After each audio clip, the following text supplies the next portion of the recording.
Hello, and welcome to my game against Smiffy. Say hello, Smiffy. Hello, Smiffy. Soon to be followed by the RPS thingamajiggy. Um, all right, I'm totally ready for this, and we're totally not gonna play a game of Blood Bowl and then have to think about stuff we haven't set up properly for the RPS recap. Right? That's definitely not happening. That's not happening, no. No, we're fully prepared, aren't we? Important things first, though. Ooh, echo. There we are. Right, so I now am actually able to see. Oh, actually, awesome. Okay, I'm now actually ready, and the stream is basically sorted.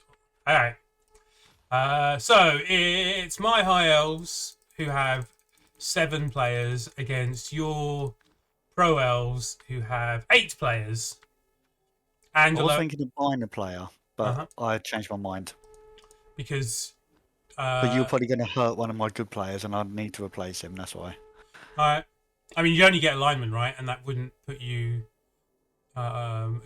into. It wouldn't get rid of your loners or anything, would it? So it's kind of pointless. Yeah, that's it. Just changing one loner, isn't it? Yeah. Yeah, waste of money. You're playing pro elves, get used to loners, right? It's just pro elf life. Whereas I am high elf, supposedly an AV8 team with 4 journeymen. Anyway. But your 7 players are really nice players, aren't they? The death of a lineman has meant I've protected a strength up mighty blow player and a natural one turner, which will help. And yeah, I kind of expected. Obviously, it was going to be a wizard, and then there's not really much you can buy with the remaining 70k. Is there? I don't know whether to get another babe or not. Yeah, I need as much help as I can against you. I mean, personally, if I was spending the 30k, I'd just get an Appo rather than 2 babes. I'm not like.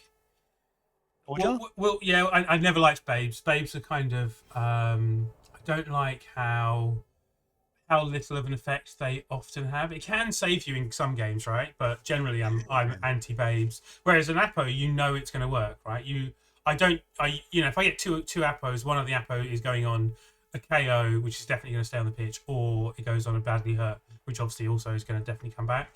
So I feel like that's a safer, I like 2 babes when I'm only 11 players on the pitch.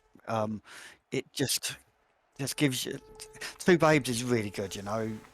It gets your KOs back, doesn't it? Yeah. Most of the time, 5 times out of 6. Sometimes, almost. Yeah, 50-50. They'll either come back or they don't. Yeah.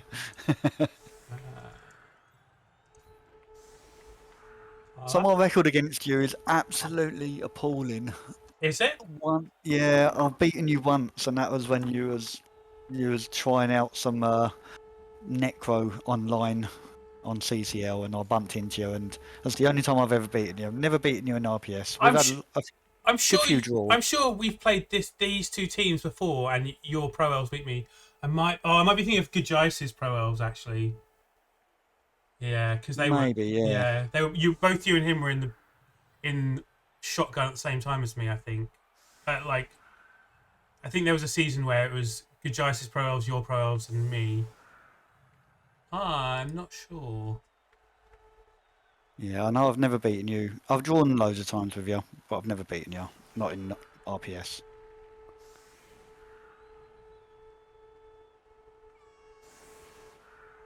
So I will today. After having said you're feeling a bit rusty.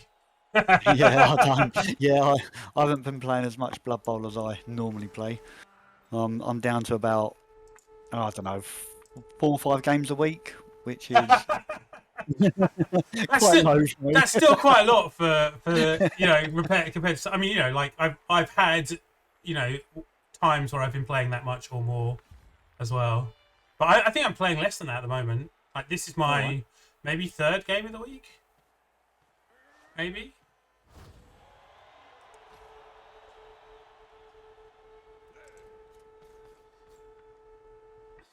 God damn it. Diced me in the fan fact already. Oh, have I? I didn't check that. Well, you won it when you were 1 point behind. It wasn't really that much for dicing. But you rolled a 9 and I rolled a 4. Something like that. Yeah.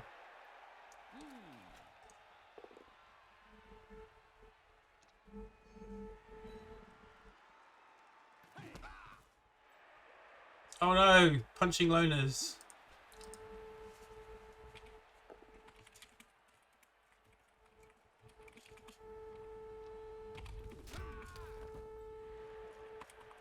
Nothing wrong punching the loner.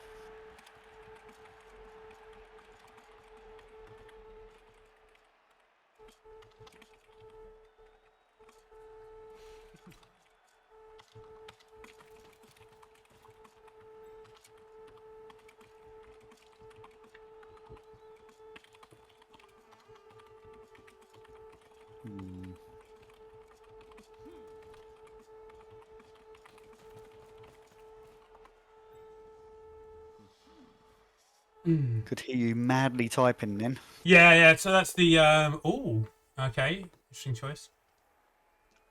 Yeah. So the OCC recap, which kind of unfair, maybe unfair to say, aggravates you, or like it's part of the reason for this the recap that's going to exist after our game happening is because of the OCC one, right? So in the OCC one, we're trying out a fantasy football type Blood Bowl thing where we're gonna have eight of us are getting together and we're going to we're picking. Just gonna let you get punched again. I think I am. Yeah. But 8 of you are getting together and doing a recap together. No, so there's a bunch of us who recap an OC together anyway, right? That just is a thing that happens. We're gonna do like fantasy football, like newspapers and whatever, where oh,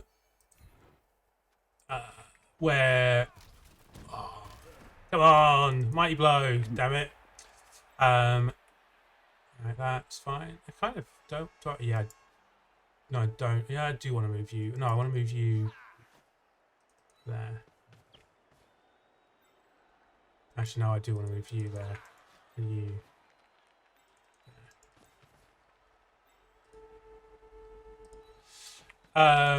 Yeah, so like a fantasy football thing where we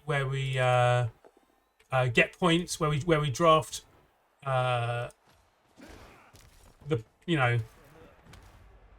players from one division. So like a similar thing in RPS would be if we had the 6 teams who are in shotgun, and then we had like 5 coaches pick pick players by bidding on them, and then every week in the Spike bot reports there's a thing called it's like affecting points. I forget what the word is, but there's a thing where every player who does enough actions gets a point. So every block you do, every 4 blocks you do gets you a point. Every time you're carrying the ball a certain distance gets you points. If you score touchdowns, it gets you 3 points, and so on and so forth, right? And Spike covers all that for you. There's not loads of homework. So there will be some work in copying and pasting, but I'm trying to make a bot that does it for us, so we're not actually having to do much in the way of typing, right? Yeah. But yeah, I mean, even if my bot doesn't work, we just need to copy and paste from the Spike pages of 5 games a week. So it's not even that terrible. But yeah, if you've ever looked at the Spike, the Spike reports have one page for one team and one page for another. Impact points. There's a third tab which most people hardly look at, which is called impact points. Oh, I know. Yeah, I know what you mean. Actually, yeah. Yeah. And how's it going, or haven't you done it yet? So the typing was in response to we haven't done the we haven't done the. Well, sorry, trying to think and do stuff. It's so hard. So yeah, so this is we're sorting out the actual draft at the moment, right? So the typing was in response to who's made what picks at the beginning, and like so we're doing it in stages. So the first stage is you know, who do you want to be up for nomination, as it were, and obviously this is an OCC, and Andy Davo's got a war dancer who's recently been killed and has been replaced, and obviously that's probably going to be you know, a tacit way of getting lots of impact points, because he's definitely going to it's going to be a cheap player, and he's going to actively skill up that elf, right? That's going to be his #1 priority over the next season, is to get whatever the new war dancer is to actually be useful. So of the 8 coaches who have like given an order, 7 of them have picked him.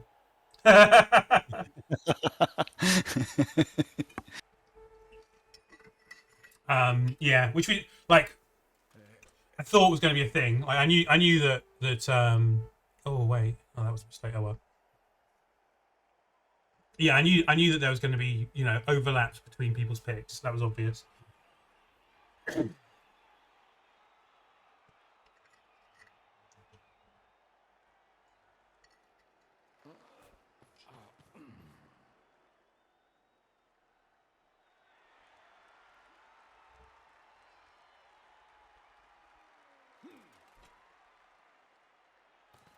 Oh, interesting. I know there's better choices.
Hey.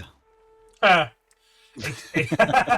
was very excited for what was only a successful dodge. From a loan, the last one failed, didn't it?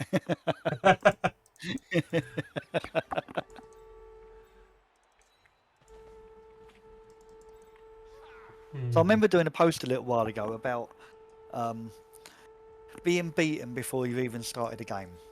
Yeah. And yeah, basically, like, you know, having the mindset and having like confidence in yourself to actually like know that you can win a game, which is hard against some coaches, you know. Like, for instance, you're playing Andy Davo and he's got wood elves. You know, you feel like you're going to lose before you've even started. Yeah, it is. Yeah. And the response back was actually really good, and you know, everyone was just saying, if you don't believe in yourself, how are you going to win it? Pretty much. And then, you know, dice are dice, obviously. Yeah, I mean, it always bugs me when I hear coaches kind of giving up before they've even started. Like something, I think. What's his name? Wait, do I want to do that first? Yeah, I do. Yeah, I like Jimmy Fantastic and some other kind of good coaches who start. I mean, I wonder if it's partly like streaming and wanting to like create content or whatever, and wanting to fill the air. But I feel like there's far too much. Oh my god, this is over already. From some people, I really don't like that. Yeah. I guess I'll do that. Yeah, there's always a chance. And if I thought like there was one game when I was kind of early on in Blood Bowl 2 that I repeat quite a lot, which was against Spider, who's he's a very good coach, very experienced. At that time, would have been way ahead of me in terms of who you expect to win a game. And I just pitch cleared him, literally removed every player.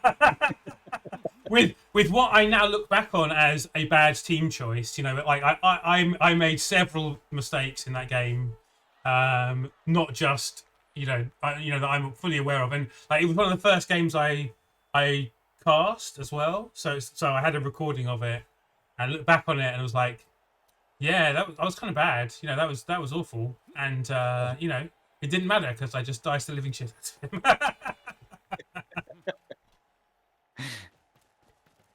Ooh.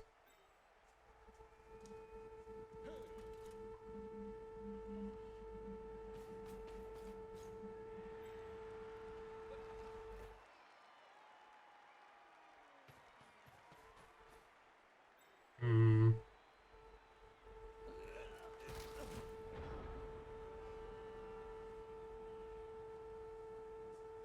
The one KO to you, and so you're man down basically on a KO, Yeah. which is quite surprising considering you got Mighty Blow and I've got Armor 7.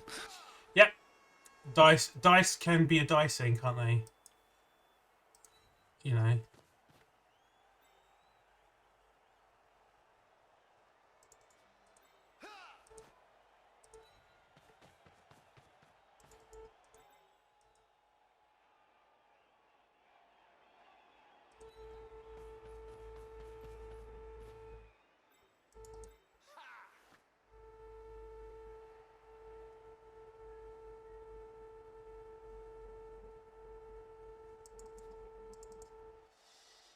Hmm.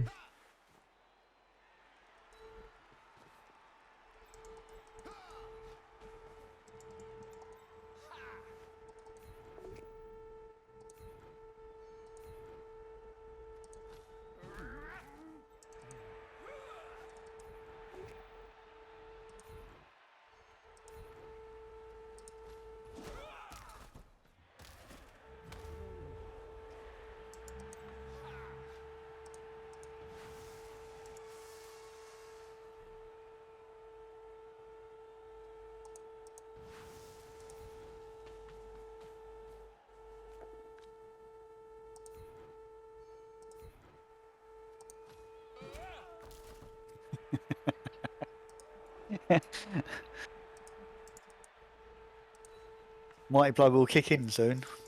Well, maybe not. You can't rely on like this is the thing that so I had a game last night against dwarves, and the dwarf coach said to me unless he removed players, he didn't think he was going to win. And like you've got to assume that you're going to fail to remove players, like, even when you're AV. Like I was playing rats as well, so like AV. Although he had AV9, I had claw bomb. So really, we should have both left the pitch at the same rate, and kind of hoping to be the one doing the more damage. Was very optimistic.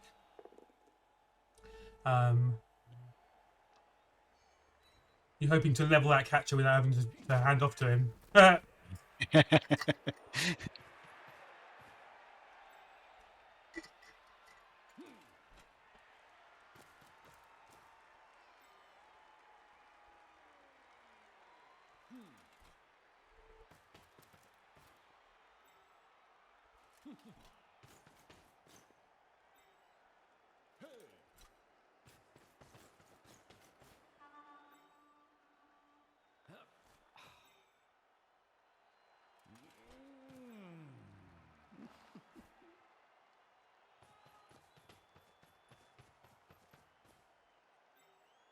Will you take the bait?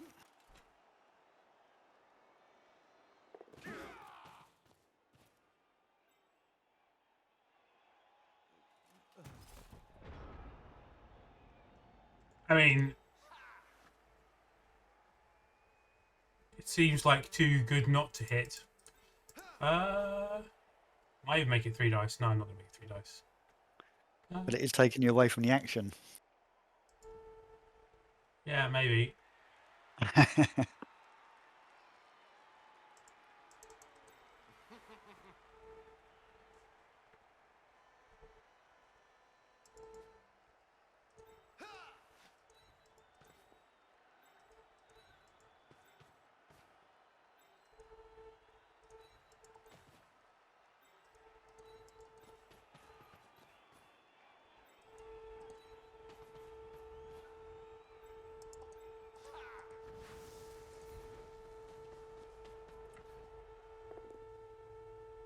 I mean, it's only turn 5, right?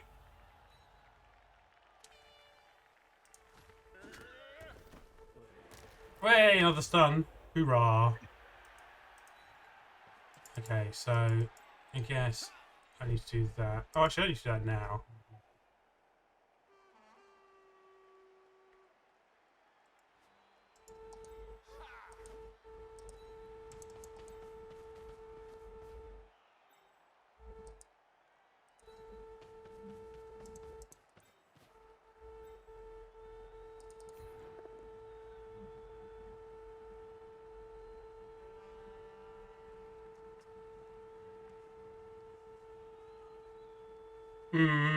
Could you re-roll? Could you just take them both down?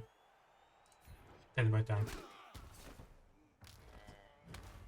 Yeah, the armor dice not going to be my favourite in this one. Oh, hey, Glentio. And Gruff. Hello, Gruff. I have no...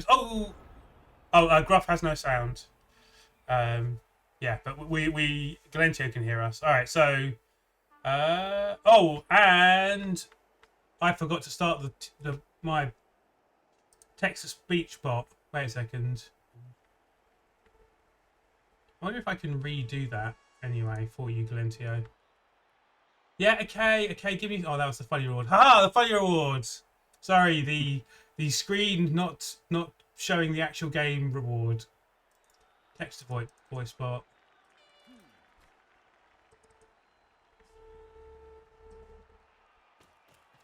Okay. Well, Jim Crowbar is now following. Thank you for the follow, Jim. Can I get that to happen? Oh, can I?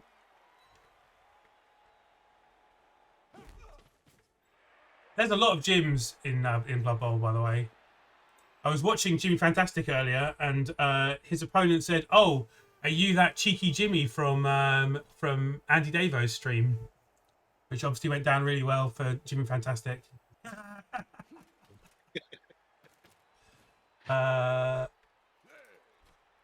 And is now probably going to be my response to every time I play Jimmy.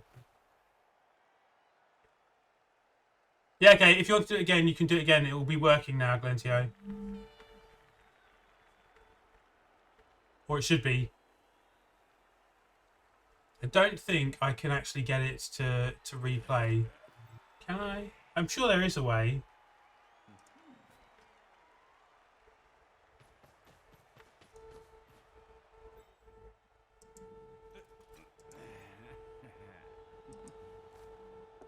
That's reply. Oh, I don't know.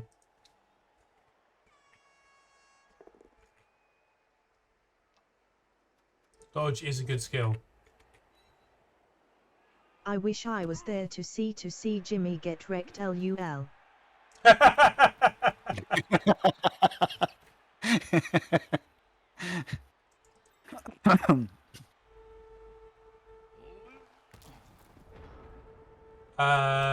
Okay. Oh no, wait, that's not. Oh yeah. I'd go there, and then punch there. If it's knocked down. Okay, yeah. So you go in there.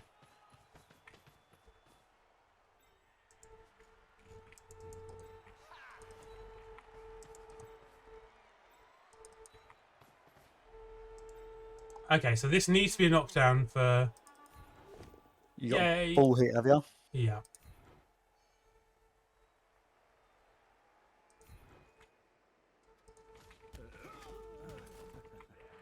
Oh.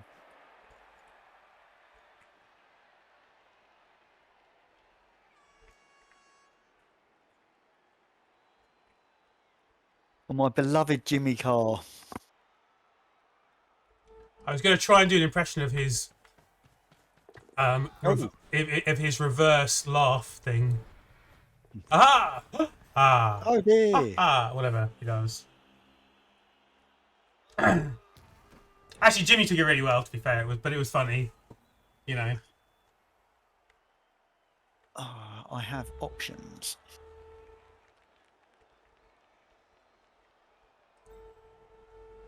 I love it when elves are on the floor near the halfway line and still in scoring range.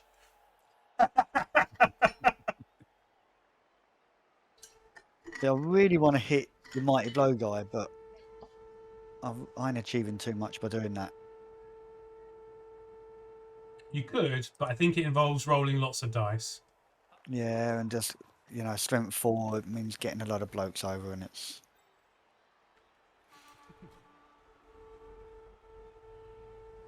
So I'll send him to his death. Have you got a proper sacker?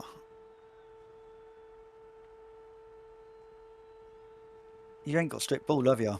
No strip. No. What do you call a funny snake? Hysterical. That's pretty good, Galentio. Oh, so what I need a pair of headphones like Galentio's pink ones, so that they actually show up against the green screen. I just realised.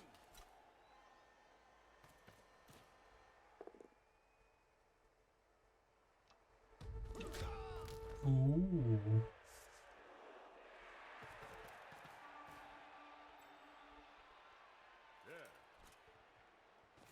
Ah, sideline cage. The bestest cage. With sidestep. With sidestep, yeah. And my movement 6 guy. Was that the sound of you suddenly realising his movement 6 by any chance?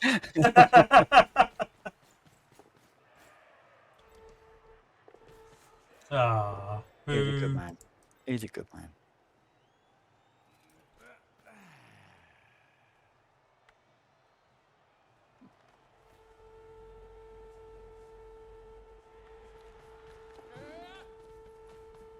Bloody pro elves. Hmm.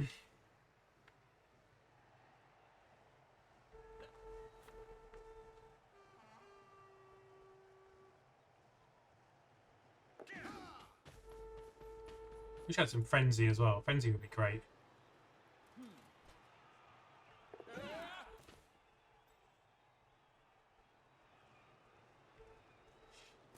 I thought for a second that looked a bit like you were setting up for a foul, and I was like, on a lone alignment, probably not worth it.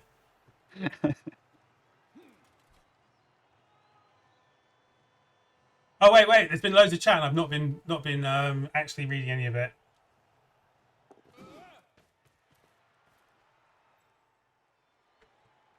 I'll let you catch up before doing the next turn. No, it's fine. No, carry on. They can wait. God damn them.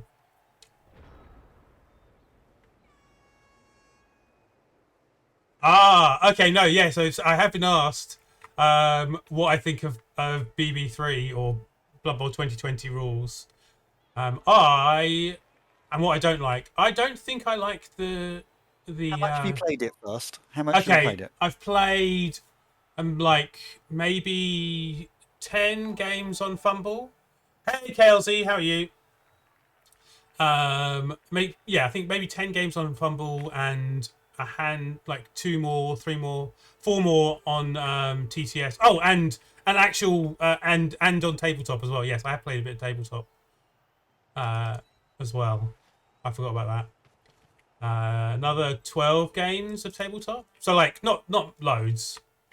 And the tabletop was all what's it called? Res. So like one of the things I'm going to say now that I don't like is the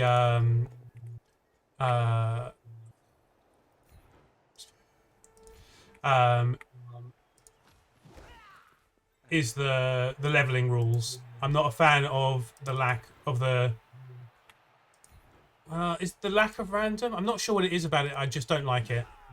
You know what? When the rules first come out, that was what I was thinking. Is you don't end up with your random strength 4 walls and stuff like that. You know, it's just. Yeah, I just rolled a 12 on a line rat, and I've got to say it was probably a harder decision of what to do with that player than you know the most of the rest of my playing with the team, if that makes sense.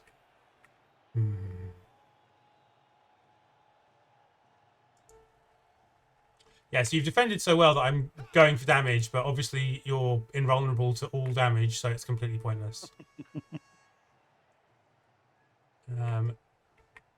Guess I want you over here.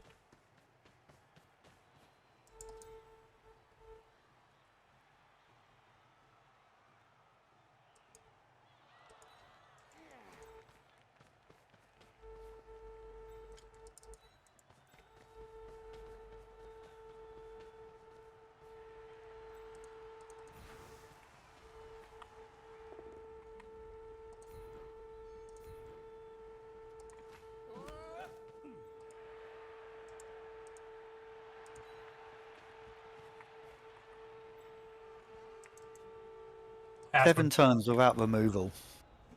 Yeah, mighty blowing every turn against AV7, and I think getting knockdowns every turn as well. I think I do like the being able to use multiple rerolls though. I think the multiple rerolls thing is a great thing.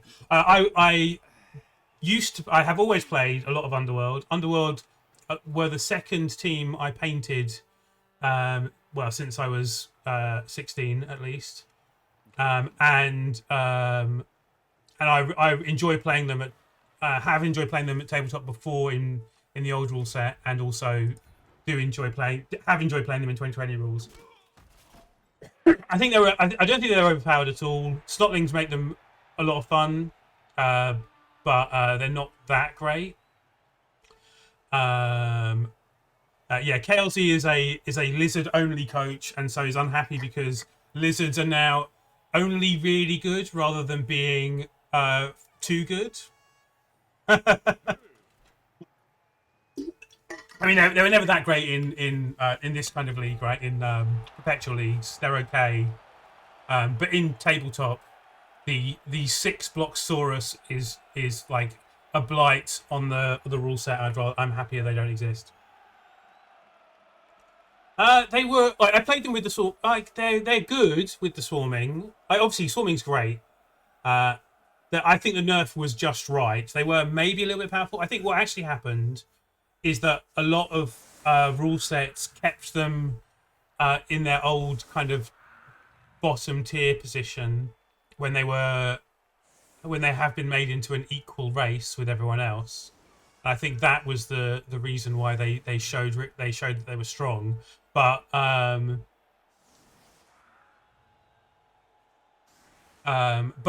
know, yeah. So I think Underworld are like were tiered badly, and that's a lot of the reason why they did really well.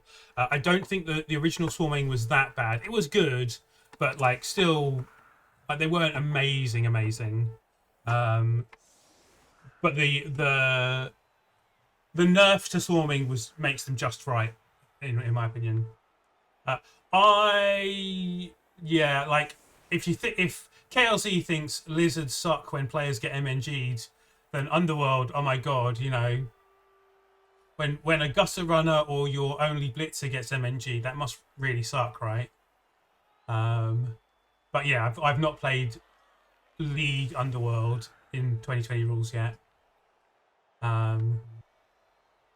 Generally, I'm in favour of making the changes that have, you know, that there have been changes made. I should say. I think that is a great thing.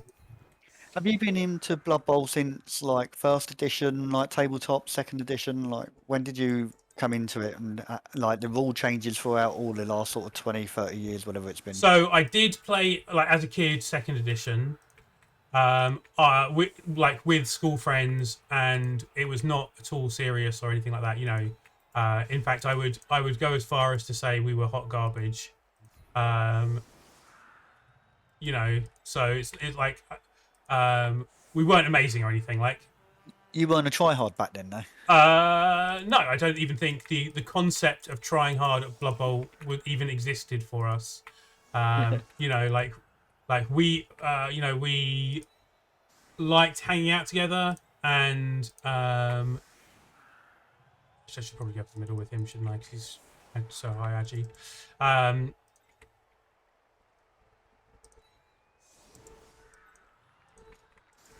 Wait, no, he needs to be. Wait. I figured I was never going to stop you getting one push.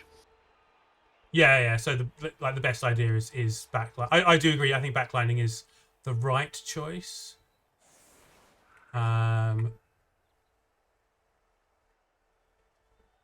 Because there's been some quite drastic rule changes over the seasons, hasn't there? Yeah. Claw was really good. It had razor sharp claws, which were +2 or something ridiculous. Like, so yeah, in Blood Bowl 2 as well, in the second edition, I mean,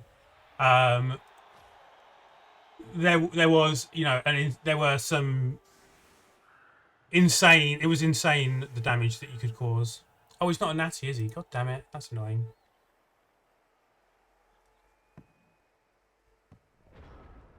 Okay, so I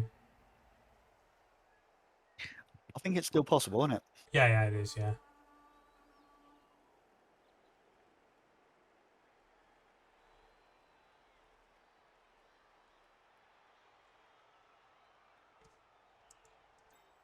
So these latest rule changes, compared to the other rule changes of seasons ago, they are quite a big step, aren't they? Like in changing how the game's played.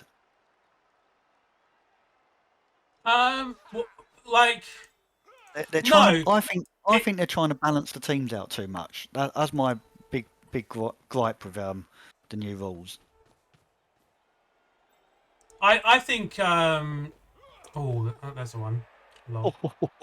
How to burn a one. Yeah, so that's fine. You go there. Need to fill that square. And those two, really? That's it? Isn't it?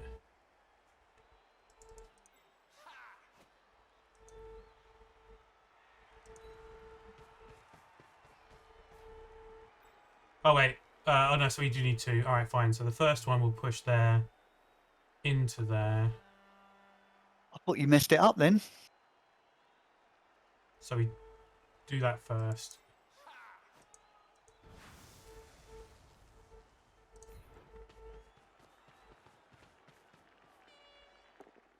I think you've done that right, have you?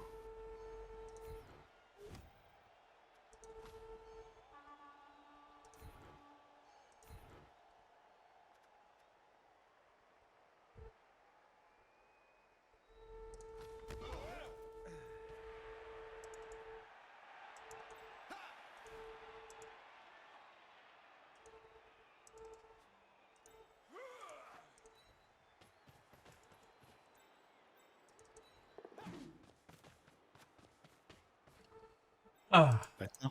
yeah.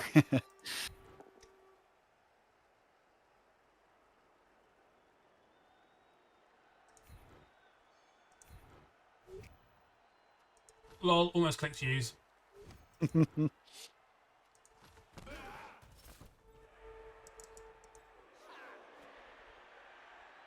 Oh, wrong. What the hell? Okay, I wonder where you was going. I just automatically set on one side. I should have really looked before I did all that. But oh well. It's actually fine. I mean... Oh! Oh, he's got the reroll. Haven't done the dodge. Ah, there we go. Yeah. Cool. Yeah, nicely done. I think I would have put Sidestepper on the edge of the LO. I think you having a Sidestepper where the player I hit might have made it impossible. Okay, yeah. In fact, you got 3 sidesteppers. I think putting 3 sidesteppers on the LOS would have made it very hard. I could have brought a load of people up as well to like made you do loads more dodges through the pack, but.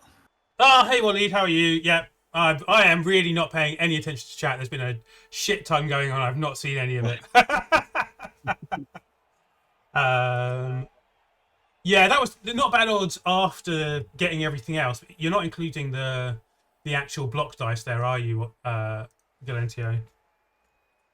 All right, so I need to remember that, like, if I'm tabbed into Blood Bowl 2, it changes the view whenever I like scroll up chat.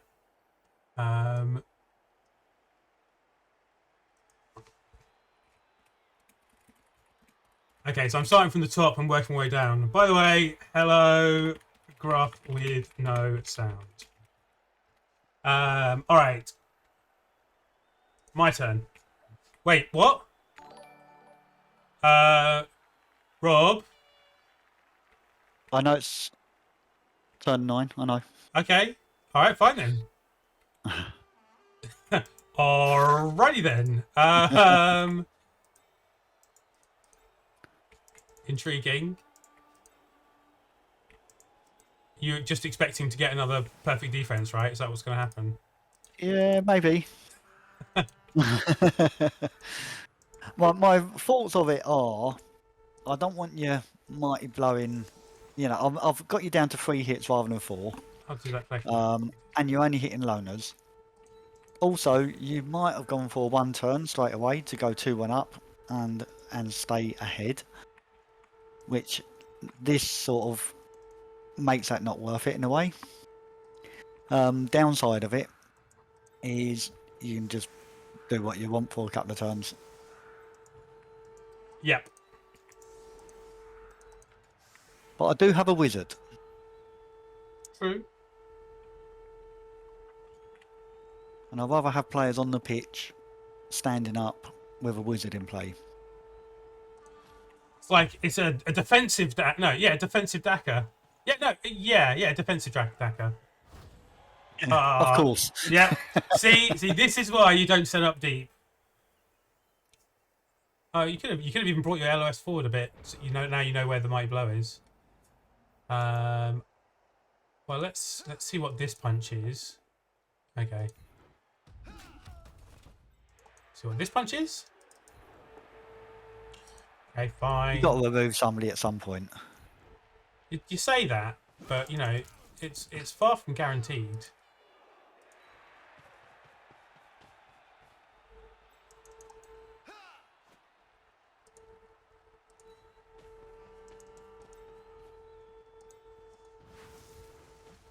Three dice with Mighty Blow, and we all know that having 3 dice definitely makes the armor roll even more,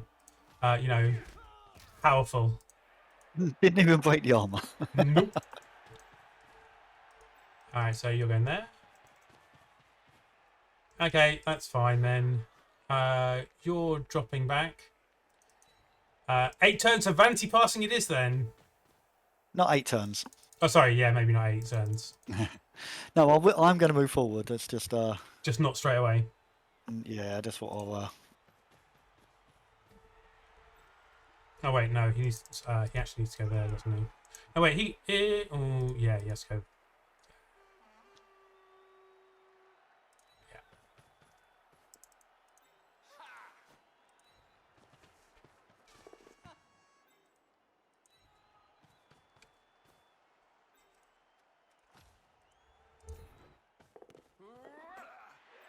Way 1 SPP. All right. Giving away SPP because you can't hurt me.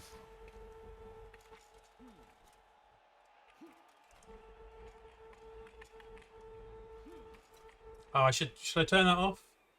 Or should I'll let it happen.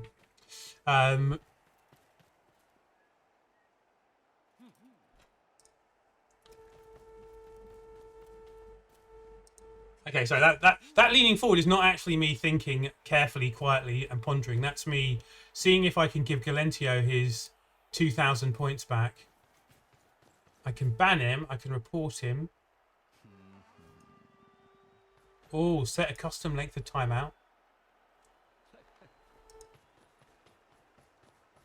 Oh, I can leave a mod comment for other mods to see. No, I don't see how I give him his points back. Sorry, Galentio, you've lost those points.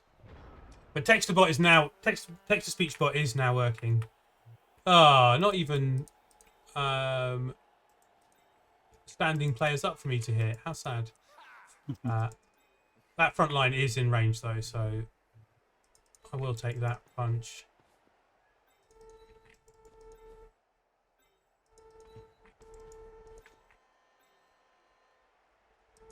And you don't have guard. No guard. No guard, no mighty blow. It's like a sad team. You do have a lot of agi, 5 though, right? So Yeah.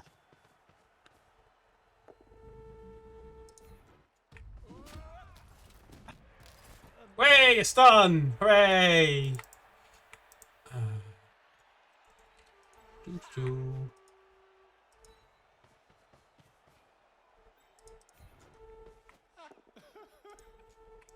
I should have checked that first, shouldn't I? Yeah. Maybe I don't want to move forward, but you can move forward to there.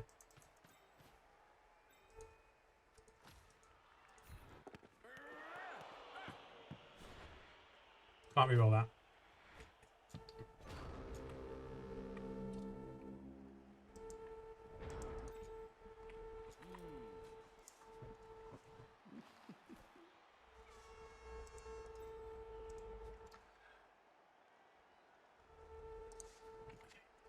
Back to reading chat. I wish I saw his face. Oh, yes, Jimmy. Yep. Okay, cool. Yeah. Another dislike about Blood Bowl 2020 is star players. I hate the fact that because Forge World makes star players, essentially, they are very expensive. And because of that, it's a good business decision for GW to make all the star players overpowered so that everyone is kind of forced to buy them. There we are. How about that? I don't like that at all. Sucks, doesn't it? Yeah. But it is hard to balance teams, right? And I do like the fact that star players are better, but I would just like them to be not quite so much better. I would like them to. I'd like it so that I did like the old design decision that you should that the team with the higher TV should have an advantage, right? Like that building your team should be seen as a positive thing. Like there should be you should gain advantage from doing that.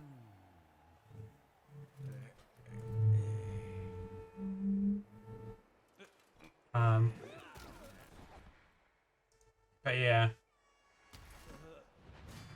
Oh, I got one of my own.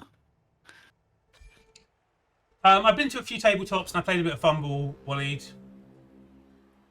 But I mean, and there's a bit of theory bowling going on as well.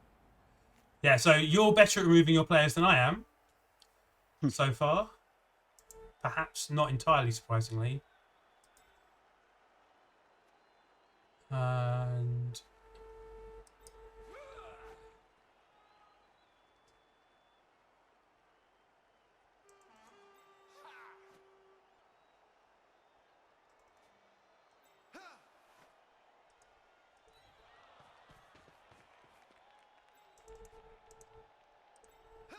So what's the latest news on BB3? I haven't been following it. I don't, I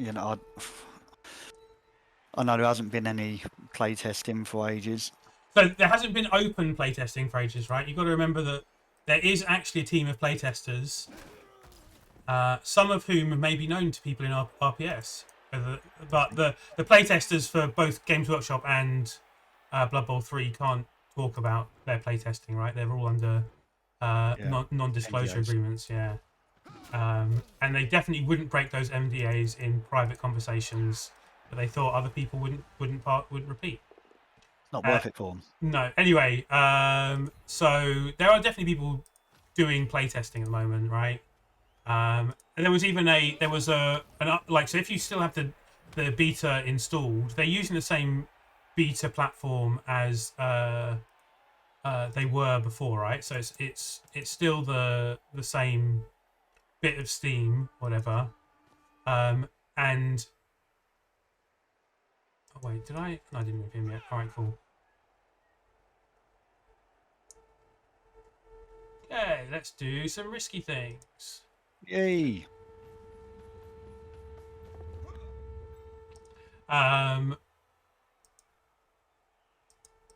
Yeah. So you know, I have been told by someone that, you know, progress is carrying on, and you know, that things are happening and it's good, basically. Good. So yeah, and sorry, so the thing I was saying about the like the beta section is that if you still have it installed, you can see them doing updates to the beta on Steam, because like even though you can't log in or do anything, they're using the same servers and the same engine. So when they update the engine, you still get a Steam update to do. If that makes sense. Yeah. And so I saw a Steam update like about 2 or 3 weeks ago, for example, for the Blood Bowl 3 client. So they are definitely doing stuff, and stuff is going ahead. Cyanide are a bit weird about their communication, right? So it was recently pointed out that they have been posting pictures of the cheerleaders on Instagram. So you need to have an Instagram account to have spotted that. But basically, you know, they're doing what, you know, a community manager should be doing, which is trying to get people to follow them on every single possible platform. So they release some of the information about stuff that's going on in different platforms, right? And that makes perfect sense. But they're, you know, much like Games Workshop, you know, making star players overpowered. It makes sense for Cyanide to try and get people to follow them, not just on Discord, but also Instagram and all the other platforms, so that when someone sees them go live with Cyanide, or when Cyanide posts something in their Instagram, they have thousands of followers rather than, you know, a handful of bother. So I'm pretty sure that most of Cyanide's fan base are of an age where you know, They're a younger audience, yeah? yeah, let's say that, yeah, exactly.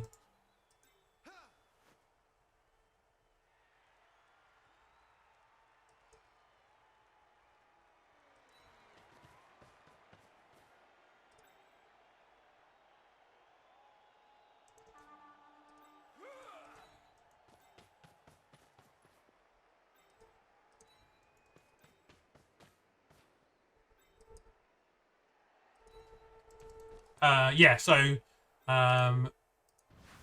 anyway, so they posted some pictures of the cheerleader work that they've been doing on Instagram. And I guess it's kind of appropriate to have the kind of the thirsty cheerleaders on Instagram, right? Fair enough.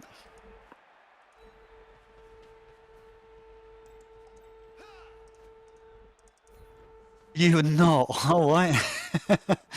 I mean, obviously, It's a good fail. It's a good fail. Wow. it's just a loner. Now we're both down to 10. All right. And you had to take that as a chance to stop your one turn, right? That's not you know, that wasn't whatever. That wasn't an option. My Norse is showing, says Glintier. I don't foul, okay? I'm not a fouling player. Lol is a thing I've been saying a lot recently.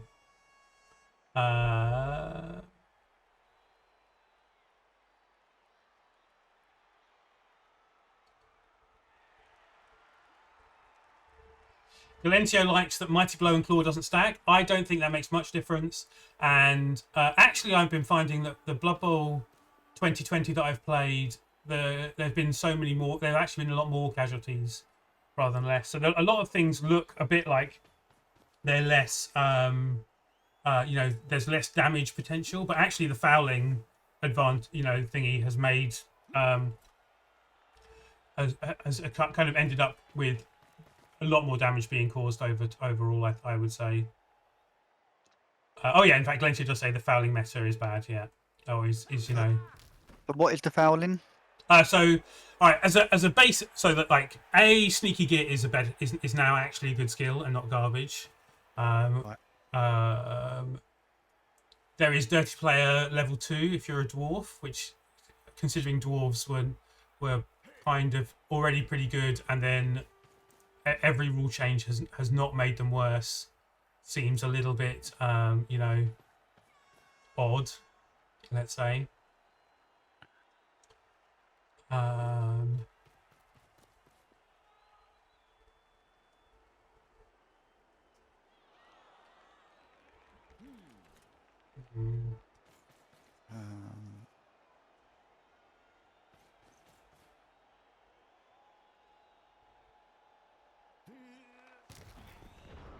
I think where you put him the first time was way better. Really? Yeah, that move to like stop the loner standing up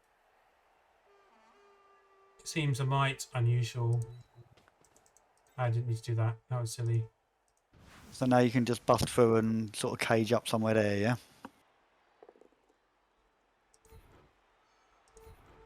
That is my thought.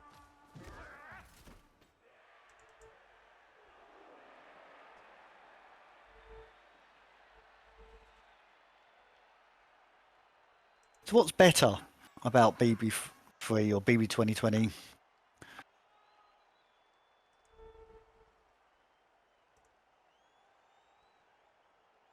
Yes, you should be right. What is better?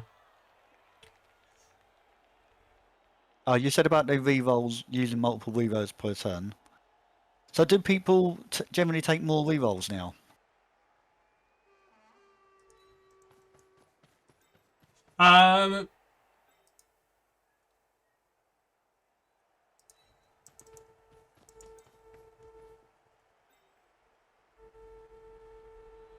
Sorry, I need to kind of actually. Concentrate, yeah. It's Actually, crucial not that I'm aware of. all right.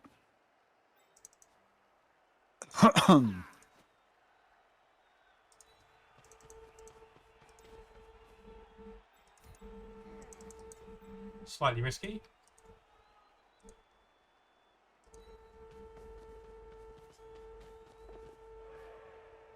All right. So is wizard turn coming up?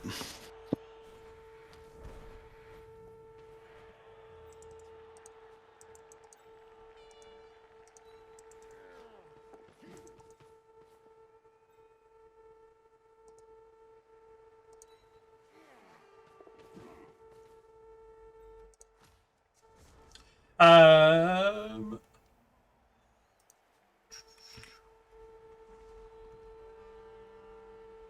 yeah, like weirdly, I think actually the only thing I really like about the changes is the fact that they're making changes. Or like the biggest thing I like is the fact that, you know, they've started making models and have been paying attention to the game, rather than there being a specific rule I actually like. I don't like the nerfing of kickoff events. I'm one of those weird people that likes the randomness of the kickoff events and think it's Yeah, I played games without kickoff events, and it proper changes the game. It's a bit naff. It's terrible. Yeah, I think without kickoff events, it's a massive advantage for bashier, like more 2-1 grind teams, right? Yeah. I expected the thingy. Kind of glad you didn't fireball. I think a fireball might be a bit scary as well. But anyway. Yeah. Yeah.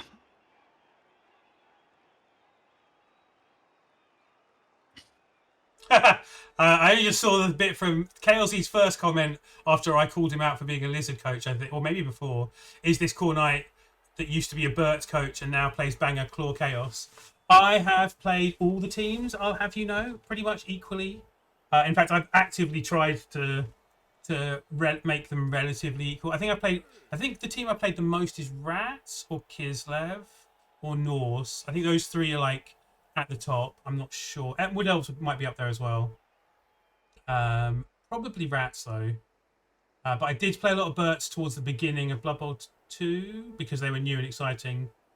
And have always I've always loved Banger Claw Chaos. I think, you know, I think I actually really enjoy low TV Chaos. I really like having a team where everyone's a strength team where everyone's Agi 3. I think is really enjoyable.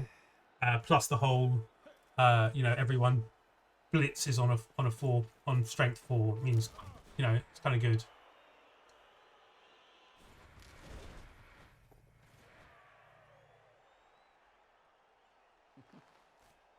Not sure if this is the best idea.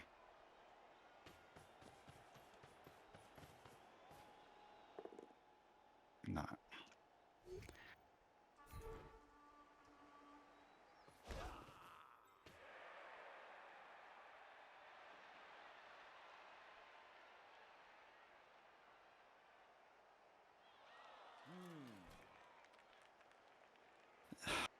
This turn didn't go as planned.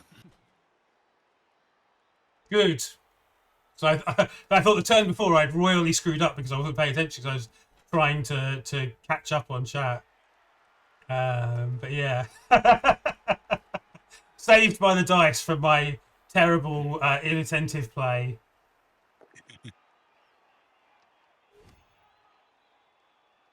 Not actually on. There we go. That's better. There.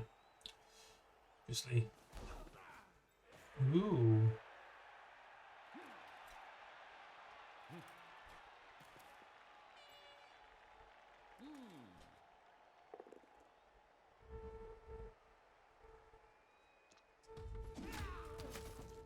Hooray, got I hurt one! myself.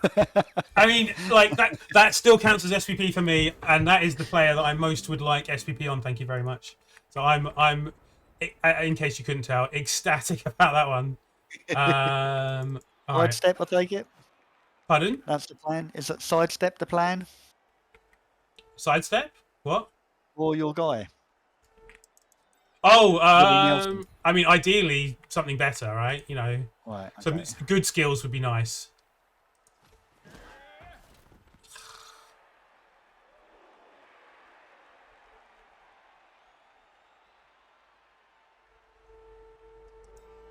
Do I just stand him on now?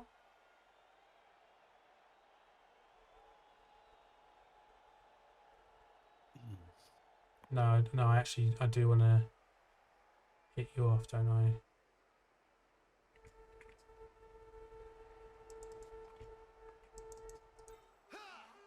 Well, it's completely pointless standing a loner next to your Nerves of Steel catcher back there, so I'm not going to bother.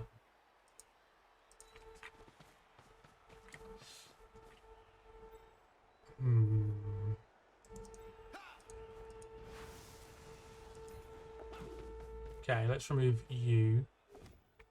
Nice. Let's put you there then.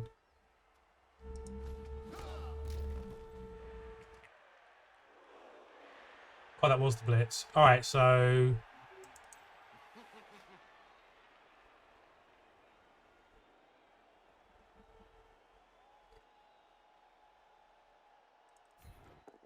wait, that's pretty good. Oh, yeah.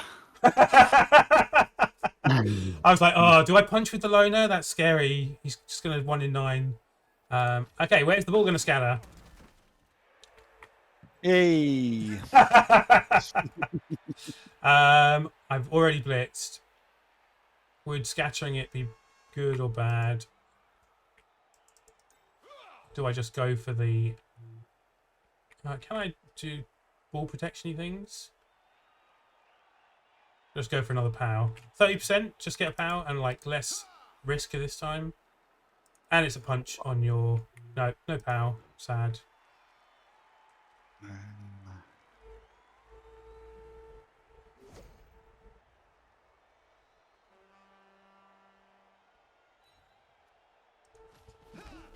Okay, well, another dice. Have a free hit. Yeah. No, again, no POW. All right.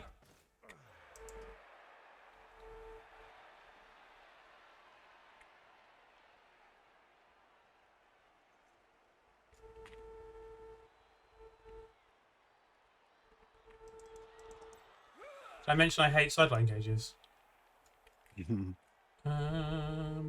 Against AG5.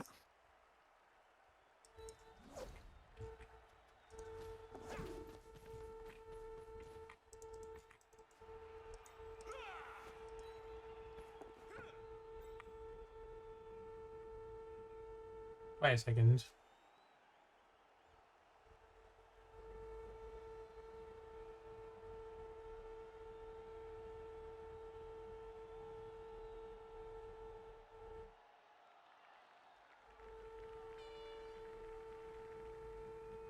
Man, I wish I had leap. Yeah, I'm surprised you haven't got Leap on your team. I did, but he died. Right.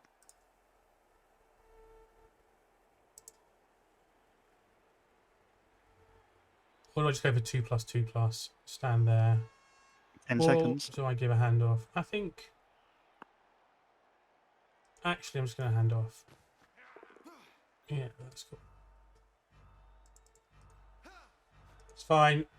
No problems here. Ah, that was the wrong square. Oh well.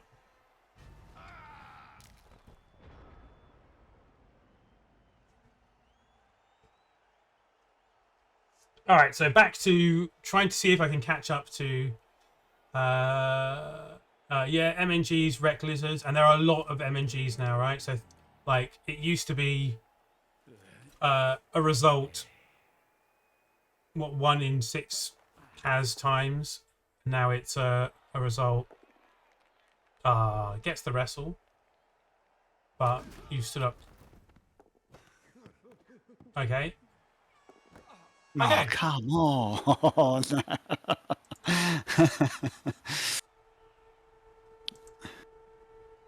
I mean, they both have the same chance of catching it, right? Yeah. I'd prefer a better scatter. Living by the skin of my teeth.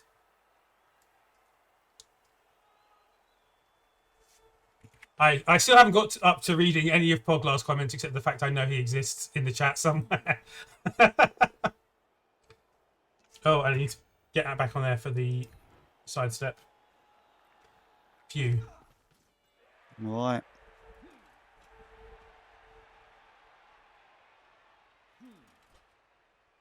I've got so many movement busted players. It hurts. Yeah, I've only got one and it's still kind of annoying.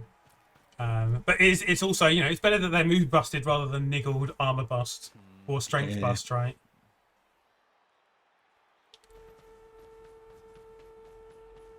Imagine if David Mitchell was injured. Don't say things like that. Oh, did I kill Joe Brand? Who's Joe Brand? Let's have a look. Oh, she's the one that injured herself. Yeah, about time. Wow.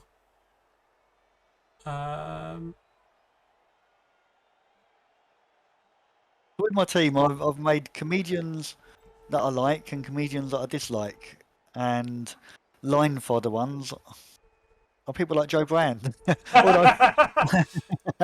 although I actually started liking Joe Brand. I think I've seen her recently on TV a few times, and she's made me chuckle. She's got better.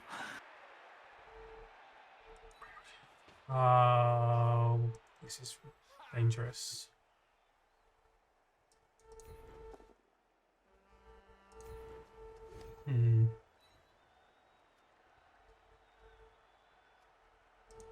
That's not.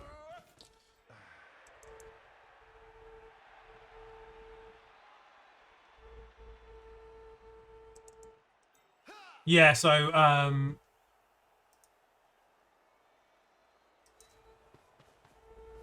similarly, I didn't like Joe Brand when I first saw her, and I do think she makes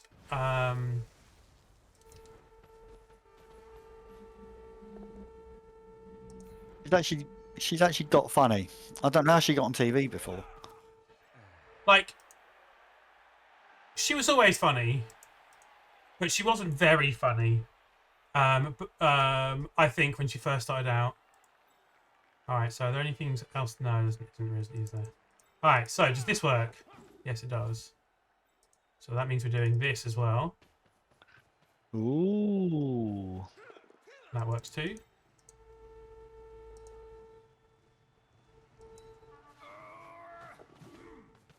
Wholesome ones, man.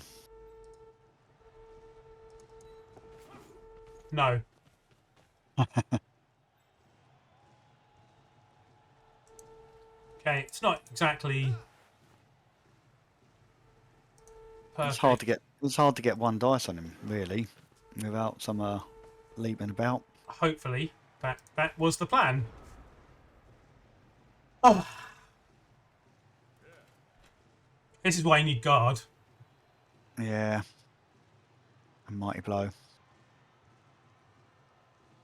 And strength up. And more movement. Yeah. And more tackle.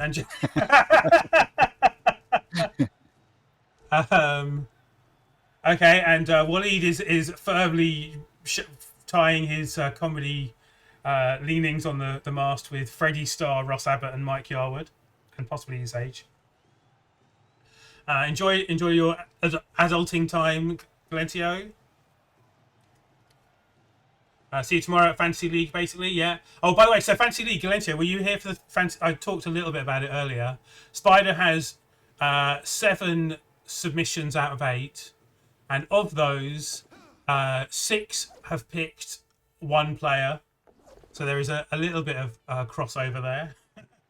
Dick Emery, wow. Yeah, Dick Emery, bloody hell. Maybe I should have done a GFI with that catcher, but I was already rolling too many 2+, I think, probably.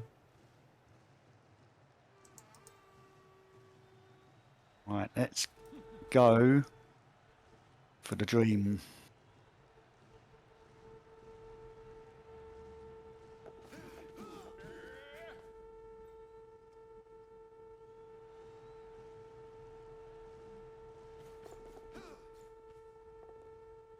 Gets it. Where does the ball scatter? Nice. Oh, scrolled away from where it's... There we go. I had to use both me edge 5s to do that, though. Yeah.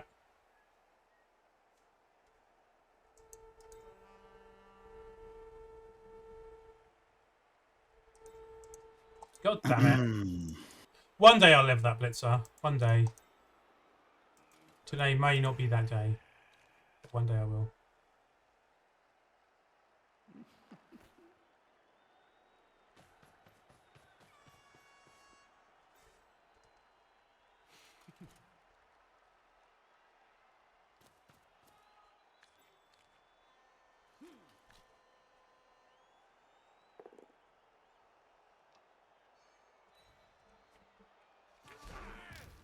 Hmm.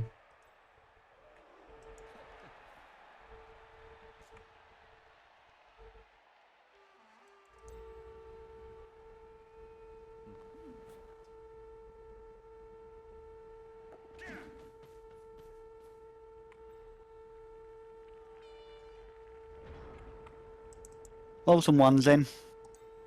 Make me happy. No promises. Alright. I'm glad he doesn't have sidestep.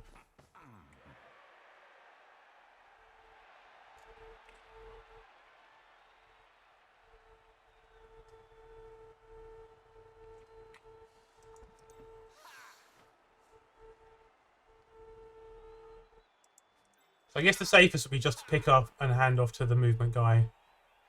Yeah, and then run away. Man, there's a 2+, in blocking. And I get to score on who I want to score instead. But neither of them have a reroll. Oh, I could just do this. That's 1 2+ that doesn't have a reroll, but gives both the others a second dice.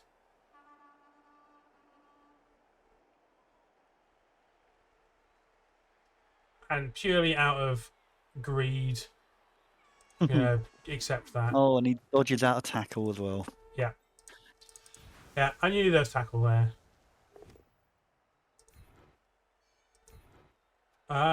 You've still got a turn left, but you didn't actually put a scoring threat in, right? Nope. So I can not worry about the ball too much. Might as well stand there. Hey, and okay. Do I make a greedy block with Mighty Blow? I think the way the Cavs have gone this game, the answer is no. Cool. All right. 2-1. Okay. 2-1 and a one-turn attempt. Would have been nice to, you know, you could have just let me score on my blitzer though. God damn it. One turn.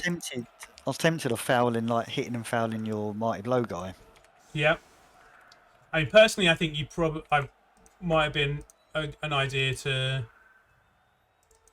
try and do damage to the sidesteppers. Yes. That sounds like a good idea now.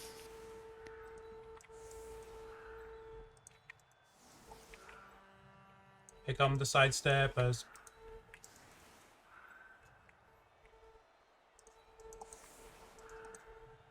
Why is... Oh, I'm a player short because of fouling, aren't I?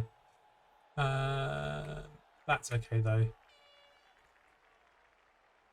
So you only need one push, right? I do.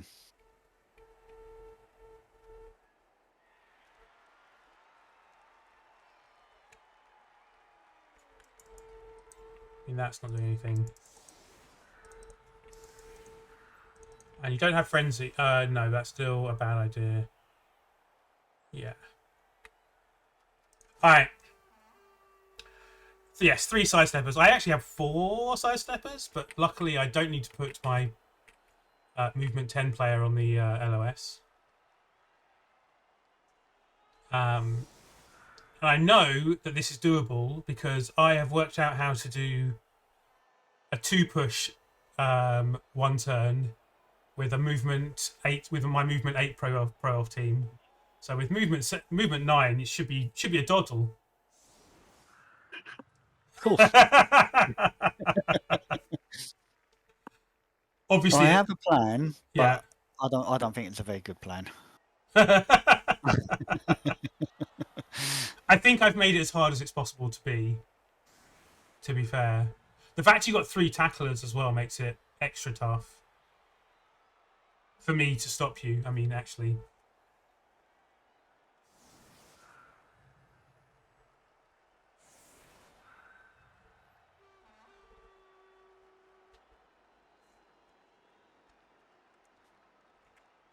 But I think the rest of the defense is as good as you can get as well. So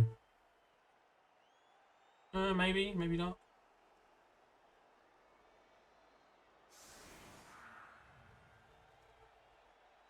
Oh, I've got to feel that.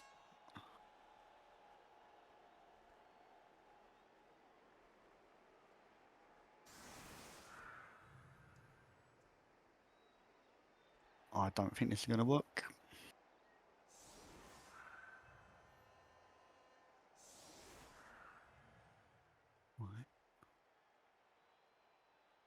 Oh, GG Tour. Yeah, I was thinking about entering it. I've been kind of umming and ahhing, but not actually done anything to enter it yet. So as long as they're still accepting very last minute entries, I may well do it after this stream. But I haven't bothered yet. And I've just got to the bit where Glentio says he's an adult, which is hilarious.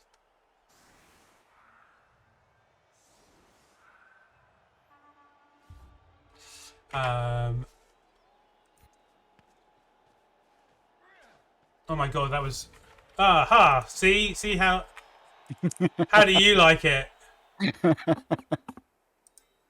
I'm slightly concerned this might actually make it... No, it can't. No, yeah. Yeah, this is much harder. So... I actually want to do that as well, because I know that that's going to be a thing.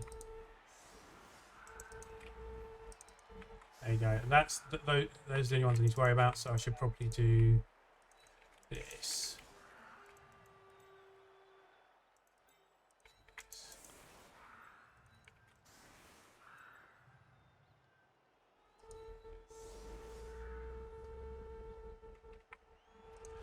Okay, it might be possible still, but I think it's unlikely at best. I think you might need about 18 players for this one to work.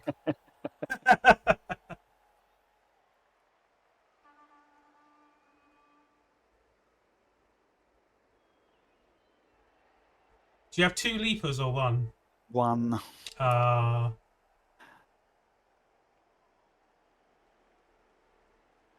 I want to be pushing Easy E, but like, I just don't know if I can get him pushed enough to. I'm gonna need 1, 2, 3, 4 players there.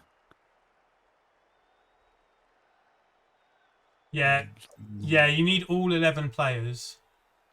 So it's actually I can do it, can I? It's actually like, is it possible? It's going to be tough, right? Yeah.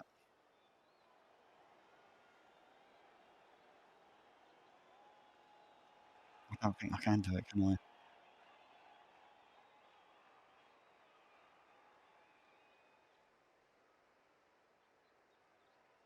I think my own players are in the way.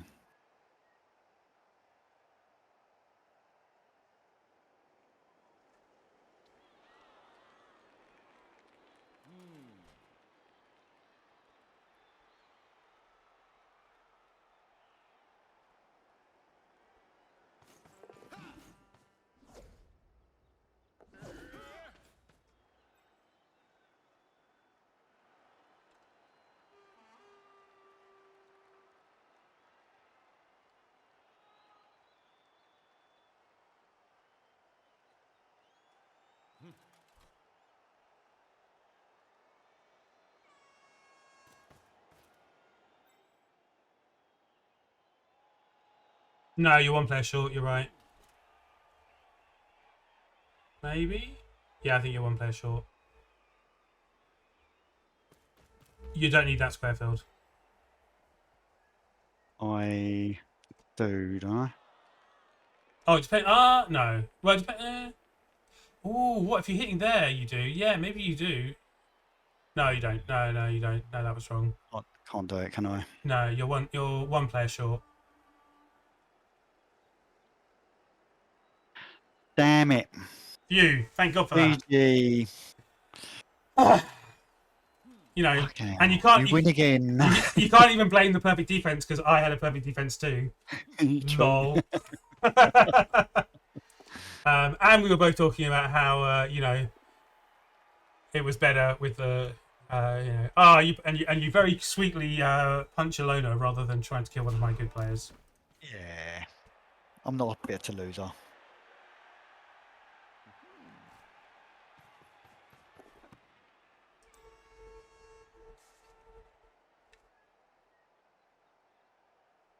Only 4 more SPP and that player could be a natural 1-turner, or actually does he have sure feet already, or have sure feet? Oh. No. All Hard right. to pass anyway. Hurrah! Win. All right. Okay. Well played. Well played to you two. It was close.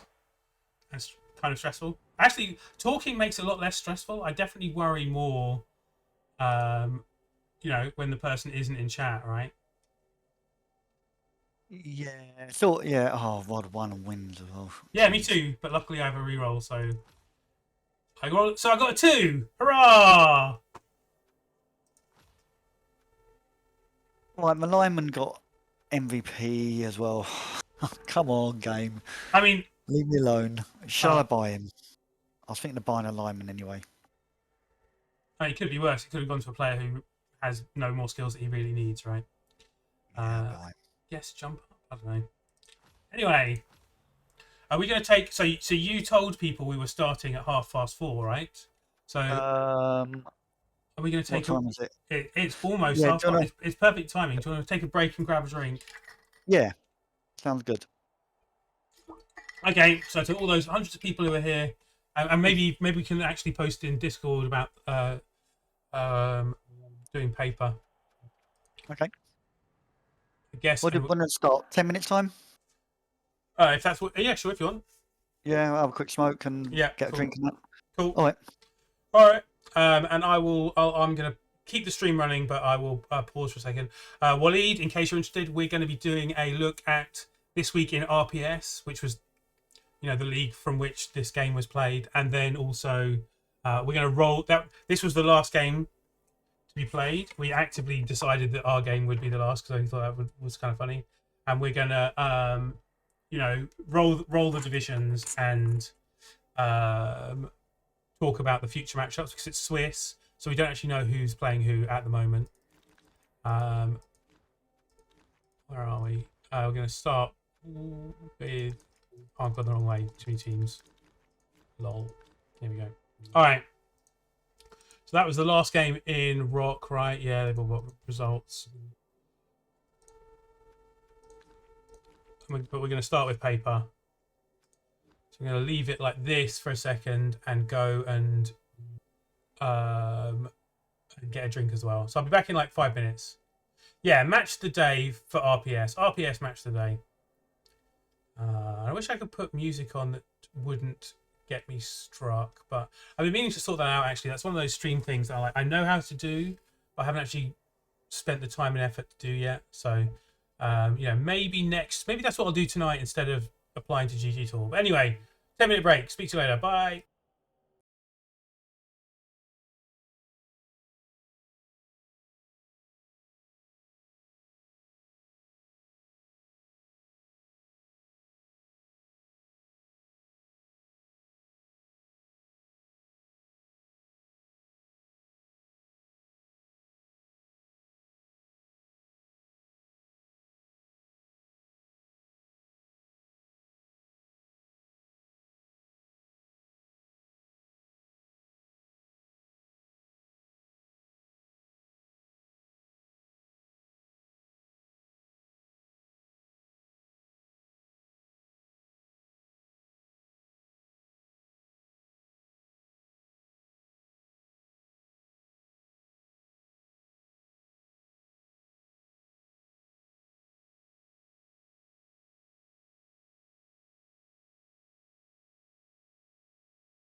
Okay, welcome back. Hello again. RPS Rock Paper Shotgun week 4, week 3. I always get this number mixed up. It's a recap of week 3, right? So And predictions of week 4. and predictions for week 4. Yeah. So we're gonna roll it now, right? We are. So let's nothing to be confirmed. Yes. Okay. Paper is rolled. And I wonder if I'm going to message Poncho myself about the bot because Ethelred clearly hasn't done it, and I know he's at a wedding today. So I'm going to message.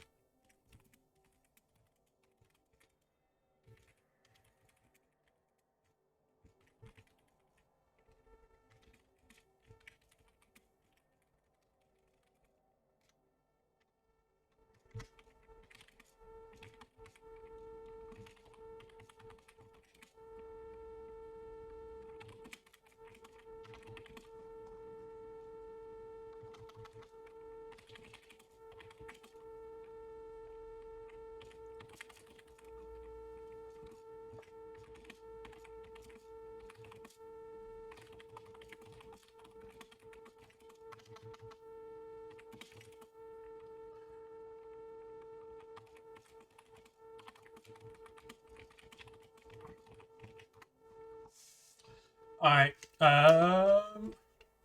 No, Poncho's not at a wedding. Ethelred is at a wedding. So the commissioner of RPS has given Poncho has done the Patreon thing for Poncho to add the bot to the RPS server, but he gave the money and then hasn't rechecked Patreon, or he's lying and he hasn't given money to Patreon. But he wouldn't lie. Or he may not lie, but he may have meant to and then not go around to it, type thing. You know, there's all sorts of possibilities. But I've mentioned I've messaged Poncho, in the hope that he's willing to trust me to getting it sorted out. All Right, and I've rolled it. And I'm not going to do the automated thing I did last time. Right, well maybe I will, but after the end of the stream. All right. For our sake, are you going to take notes again about what? I will take notes. I like taking notes. Do you remember what our bets were last week? Yeah, I do. I wrote them down. Oh yeah, you told us. Yeah. Oh, so in a nutshell, you got 3 right. Schooner got 2, and I got 1. That's just for paper. Just for paper. That's cool. That's good to know. And in rock.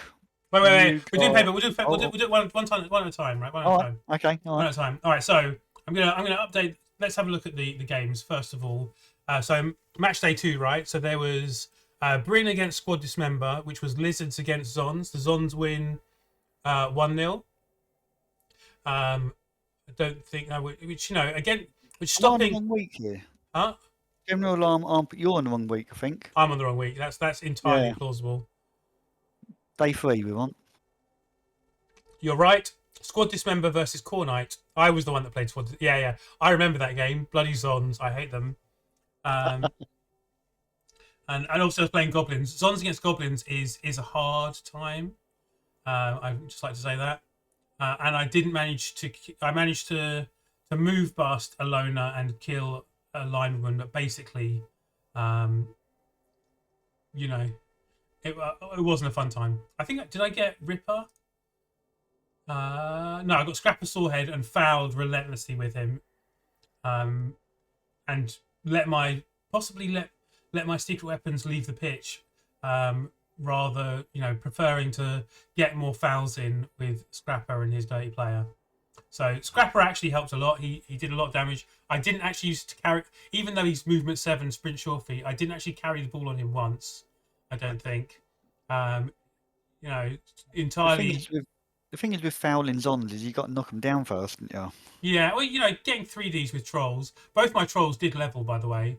The troll called Ethelred got 2 CAS and MVP, and Rob got 2 SVP as well. So they did some damage. They knocked some players over who then got fouled by Scrapper. So that the combination of all three of them did a lot. I think the chainsaw did one thing, but then I tried to carry the ball on him and he got KO'd. And the ball and chain was actually the ball and chain was pretty useful against Ons. Now I remember, but yeah, it was a tough game. 1-1 draw. I'm kind of happy with that. Who predicted a 1-1 draw? No one, I would guess. Yeah. Yeah, nobody. I had Zons and you, Flying, and Schooner had the Goblins. Mm-hmm. A lot of Goblin support. Yeah, which is nice. Yeah, so Pony of Doom, Flying, whatever. He's also playing Goblins and is generally a Goblin player, I think. So he's always going to be supporting the Goblins in thinking most of the betting, even if yeah, Pogler, I know. I've done it for another server as well. The messaging on Patreon. Yeah, I think Ethelred has paid the money, but then not gone back into Patreon to sort out getting the Discord added. And I think he did it like a week ago. So such is life. Anyway, because he's a bit of a slacker, and not because he's been really busy and work's been stressful. Oh no. Anyway, Schooner himself got beaten by Lord Ad Hoc, which not Khemri versus Pro Elves. Yeah. What do you think as a both Khemri and Pro Elf player? It's a hard game for Khemri. Yeah, it is. Yeah. Yeah, it is. So even though I supported him, and me and Flying thought the Bone Bags have a win there, but no, you and Schooner were correct.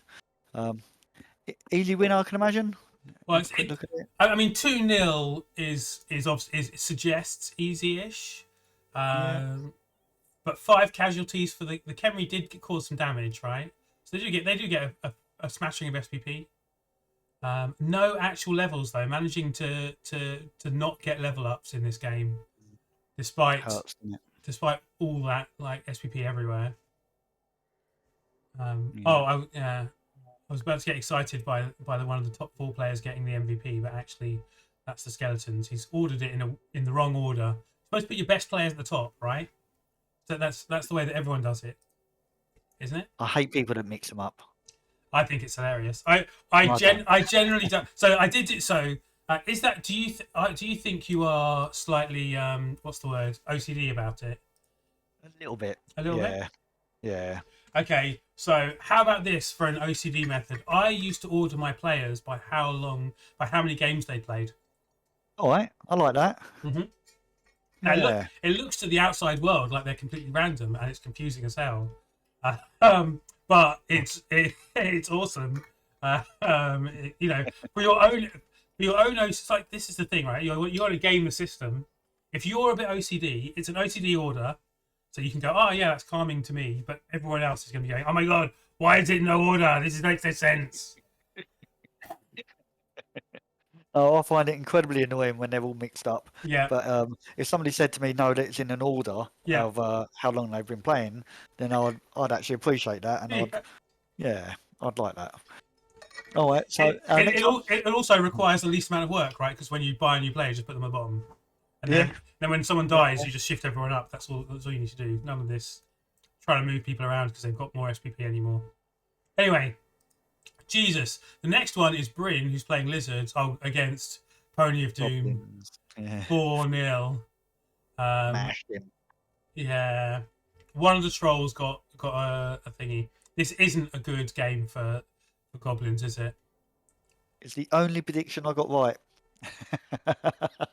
And I'm the only one that backed him as well. Oh, really? Wow. Yeah. Yeah, everyone else went for the Goblins. Yeah, the Lizards got a Jesus. What looks like a lot of SPP. 12, 17, 26? Is that? Yeah, 26, yeah. Wow. It's not bad. That's good. Must have absolutely well. So I guess four touchdowns is good. 4 casualties is good. Yeah. Yeah, Nice. Even made a pass, which for Lizards is dirty, right? So was that pass made by an actual Saurus who's actually what's it, or was it made by a stunty player? So I guess that's no. I don't know. Got to be a stunt player. It's got to be. Yeah. Oh, it's an agi up stunty. Okay, so it was still a 3+. Not that bad. Because obviously stunty means -1 to throws. Yeah. All right. And penultimate game was Gypsum against Gelbeck, the Norse against the Undead. Undead winning 1-0. None of the Norse looking too badly damaged.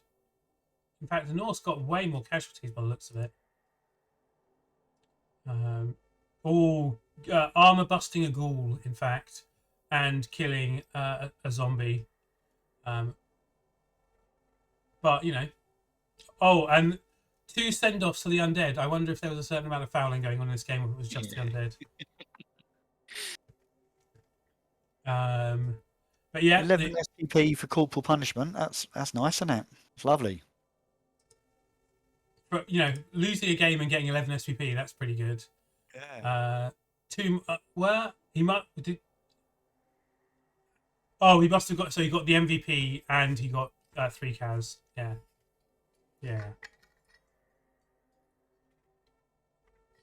Very nice. Yeah. You predicted that one? Yeah. Undead's hard for Norse. You can't really bang them out because they reach, or you can, but they're tough to bang out. Especially Undead are a good matchup for like every team. Like, who don't you want to face when you're Undead? I mean, yeah. So Undead are a good team. Woodies, I guess.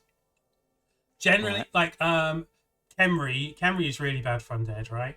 Because you're not that agi. You're still a bit hybridy, and one of your main advantages is having 2 mummies. So playing again, and also lizards can be problematic as well sometimes. But you know, yeah, Undead at low TV are just generally a great team, right? So in paper, Undead are great. And even like people talk about them dropping off, but I still think they're pretty good at high TV as well. They're just massively out. Like, okay, so a Claw Bomb Chaos team or a 2000 TV Elf team is a scary prospect, whereas an 1800, 1900 Undead team is just good, but they're still pretty good. You know, they're still not a bad team. Yeah. I don't think I've ever taken an Undead up to 2000. Yeah. They can get there. Like, regen means they survive. But the trouble is that basically you end up. So you don't try and get them to 2000. You try and keep them, you know, lean and mean, right? But I don't like having loads of levels on zombies, except for like a smattering of dirty player, basically, and maybe a 1 or 2 block, right? But the trouble is, I would actively recycle mummies for doubles, and then you end up with all your skills on white, and all the ghouls die and get replaced. So it's kind of hard to get the skills where you want them without firing and rehiring things. Yeah, fair. And then the last game. And then the last game was Helio's Vampires getting beaten 2-0 by Dwarfs, which is a sad time because, you know, Vampires are actually like they want a slow bash team to face, ideally, and so Dwarfs should be perfect for them. But it's a good win for Shatners, isn't it? Yeah. It's been a tough start for Helio. Yeah. A nice Shatner also scoring a touchdown on both a runner and a blitzer, so trying to get his blitzers leveled up, I assume, or maybe he was forced to. I don't know. But yeah. So just a quick look at the table. Yep. Pro L's the top. Second is me. Oh, actually, we're on the same. So me and Lord Hadhog, I assume we're about to find. If Swiss, well, it depends. I think there's something. Either Cyanide are terrible at making Swiss competitions, or it actively tries to stop the top 2 facing each other when it knows there's a round or 2 left to go. So it might not have me versus Lord Hadhog. And I think the logic is to avoid. So we're more likely to face each other later on. But it's saying it's actually been really clever. I'm saying there is that possibility. Yeah. Never heard that said about Swiss on Cyanide. No. It's the only explanation I've come up with, other than it's programmed terribly. So I'd like to give them the benefit of the doubt. because it's not that hard to program. Jesus. Actually, so squad dismember also those Zons are also equal. So it's pretty. Bryn's only 1 point behind, right? That's pretty close at the top four. Yeah, yeah. Can be good. Yeah, and then after that drops off a bit. Geez, there's a lot of 3-point teams as well. And poor Helio on 0 after 3 games. That's bad. But Vamps do need some levels, and so far I do not agree with any of his level picking. So you've rolled it. Oh my god! I've been showing Spike page to myself this whole time. Sorry, so I've rolled it, and anyone or everyone who's been watching has just seen the same page on Blood Bowl 2 without me showing Spike. But oh well. We're not going back, so such is life. All right, so yes, first game is General Alarm against the Pro Hawks. As I predicted, not first against second, but first against third. General Alarm being the Zon team I faced, who admittedly are only in third because of touchdown difference.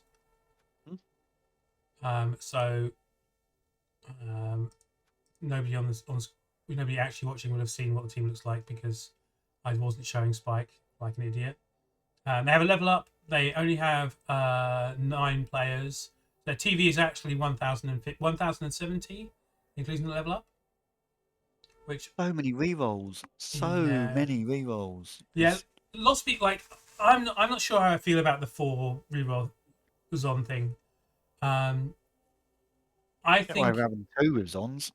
Like the thing is, when you face teams that have lots of tackle, Zons are garbage, and you need the rerolls to deal with like dwarf games.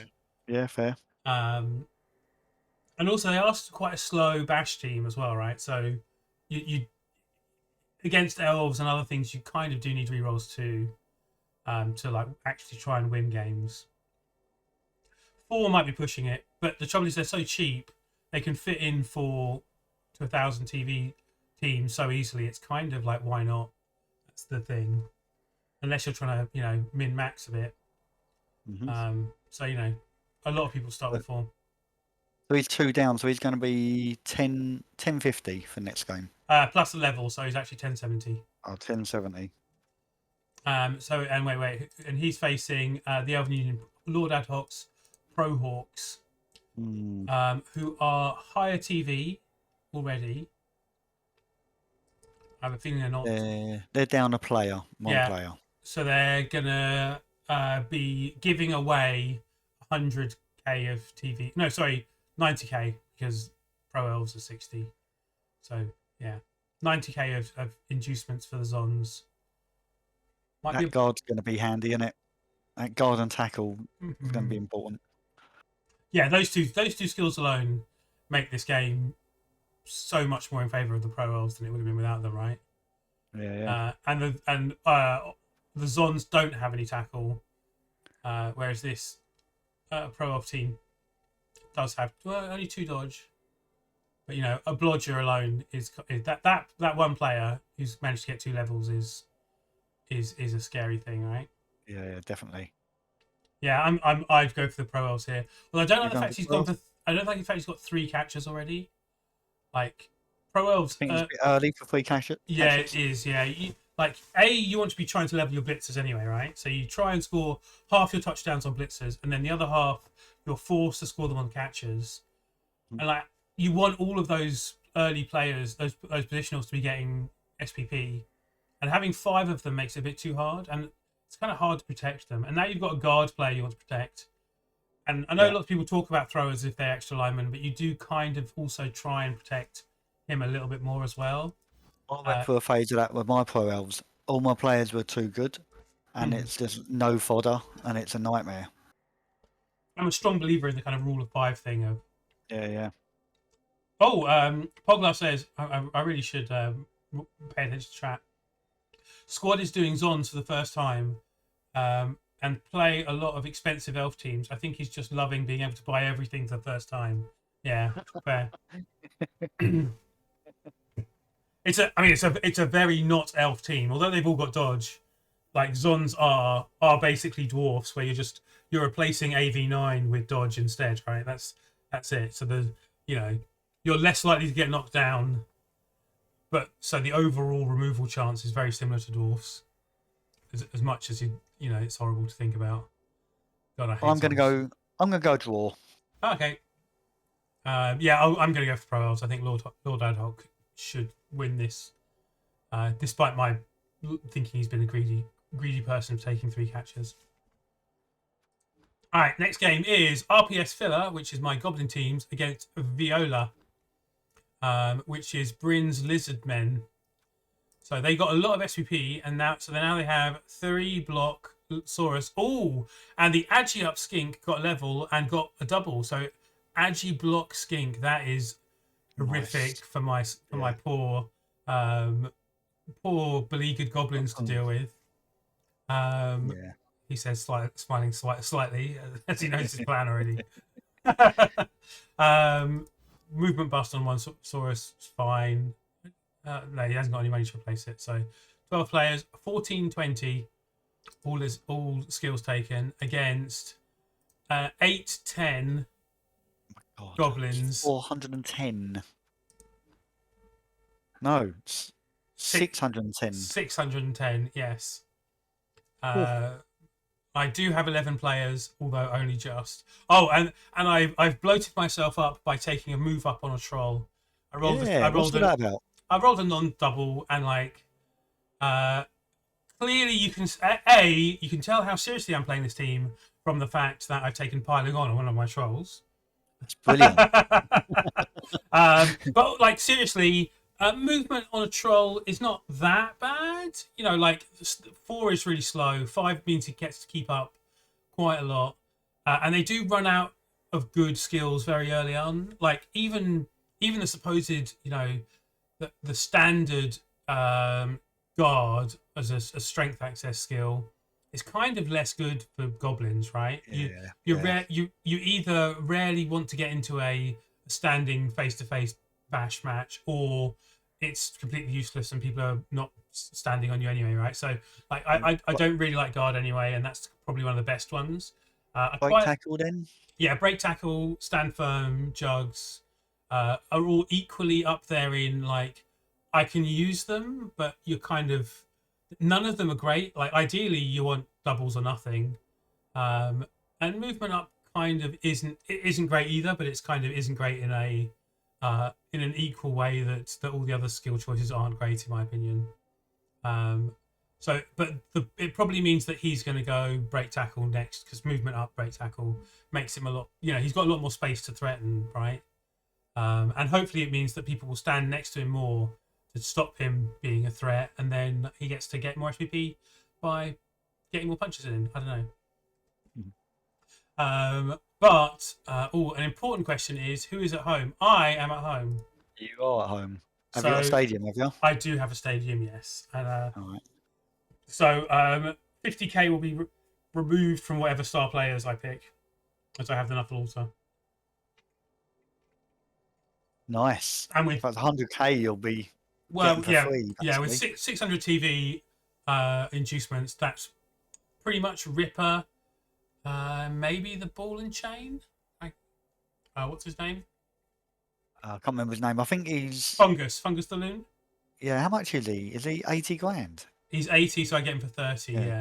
Yeah. Which is good, and a good extra strength. So having 2 Ball and Chains and 3 trolls against the Lizardman team seems pretty good. And then and that still leaves me with enough for a bunch of bribes. And maybe even a wizard. Maybe I like the bomber against lizards as well, man. So many options here. I might have a problem picking. But yeah. I had a game the other day, my flings versus some crazy high TV, and it was hard to spend all the money. I ended up taking Morg and Ripple, I think. I've had a Wood Elf game once against in a long-term league, where the Wood Elves I was playing had got absolutely murdered. So my team's TV was below 1,000, and I was facing a claw bomb team that were 2,300, 2,400. I had 1,400 or something of inducements to spend. Like, And could you spend it all? it got to the point where it was like I have to buy a chef because it's the only way that I can, like, otherwise I run out of stuff to buy. So I wouldn't have chosen to buy a chef in that game, but because of of the possibility of the options, I kind of had to. I had 16 elves by the end and a chef. I think that's right. So I take it you're backing yourself in this Gobbo game, are you? It's going to be tough, but the fact he had an AG4 skink and and look, he beat the last Goblin team in the last game, right? Oh wait, was I thinking about a different lizard team that had an AG? Nice. Did they Smashed both them 4-0, didn't he? Did both? They're two lizard teams here, and they both have an AG4 skink. We got one lizard team, haven't we? One lizard team. Okay, no, yeah. I think his first game he failed to score against the Zons, which with an AG4 player seems like a problem, like a mistake. Yeah. They might have had a wizard or something and blasted him. Yeah. But you backing yourself, or? Yeah, of course. Yeah, I have to back myself. I believe in like the power of positive whatever. I'm not going to go down. I'm not going to go against myself ever, even if I think I'm not going to win. But yeah, I think I've got a good chance. I think I can see ways of winning this, right? Yeah. Yeah. Easy. Shambles versus Paper Boys. Sorry, yeah, no, I was thinking through my inducement choices in an absolute, in a moment of complete craziness. Absolute Shambles versus Undead. Got two dwarf teams. Okay, so the Shambles are at home, right? Yes. The plus strength Longbeard. Okay, and only 10 players. So the TV is actually 1,110. Okay. And they're against Gelbeck's Paper Boys. This is going to be a tough one, actually. Yeah. Who have 11 players. That does mean they're getting 90. I guess from the fouling we saw against the Norse, he might go for a bribe. But I don't feel like a bribe is. Oh, he's got a niggled zombie. You might as well just fire that. Yeah. Fire the zombie. Buy another ghoul? No, you can't afford a ghoul. Just fire the zombie. Get rid of the niggle. He'll be replaced by a loner. It's fine. Only 11 players. Both if the armor breaks go the dwarves' way, it's going to be tough for them, isn't it? Yeah, both teams only have 11 players. I mean, the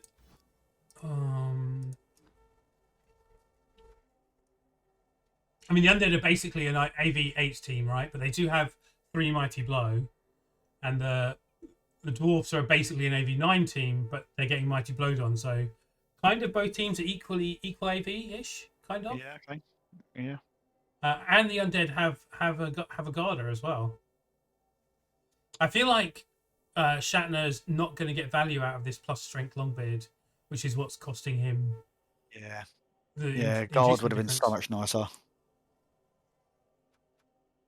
Or having some guard at this point in the game, at least. At this point. How about the armor? How about the movement busted Longbeard? You gonna sack him when you got the money to replace him, like next game?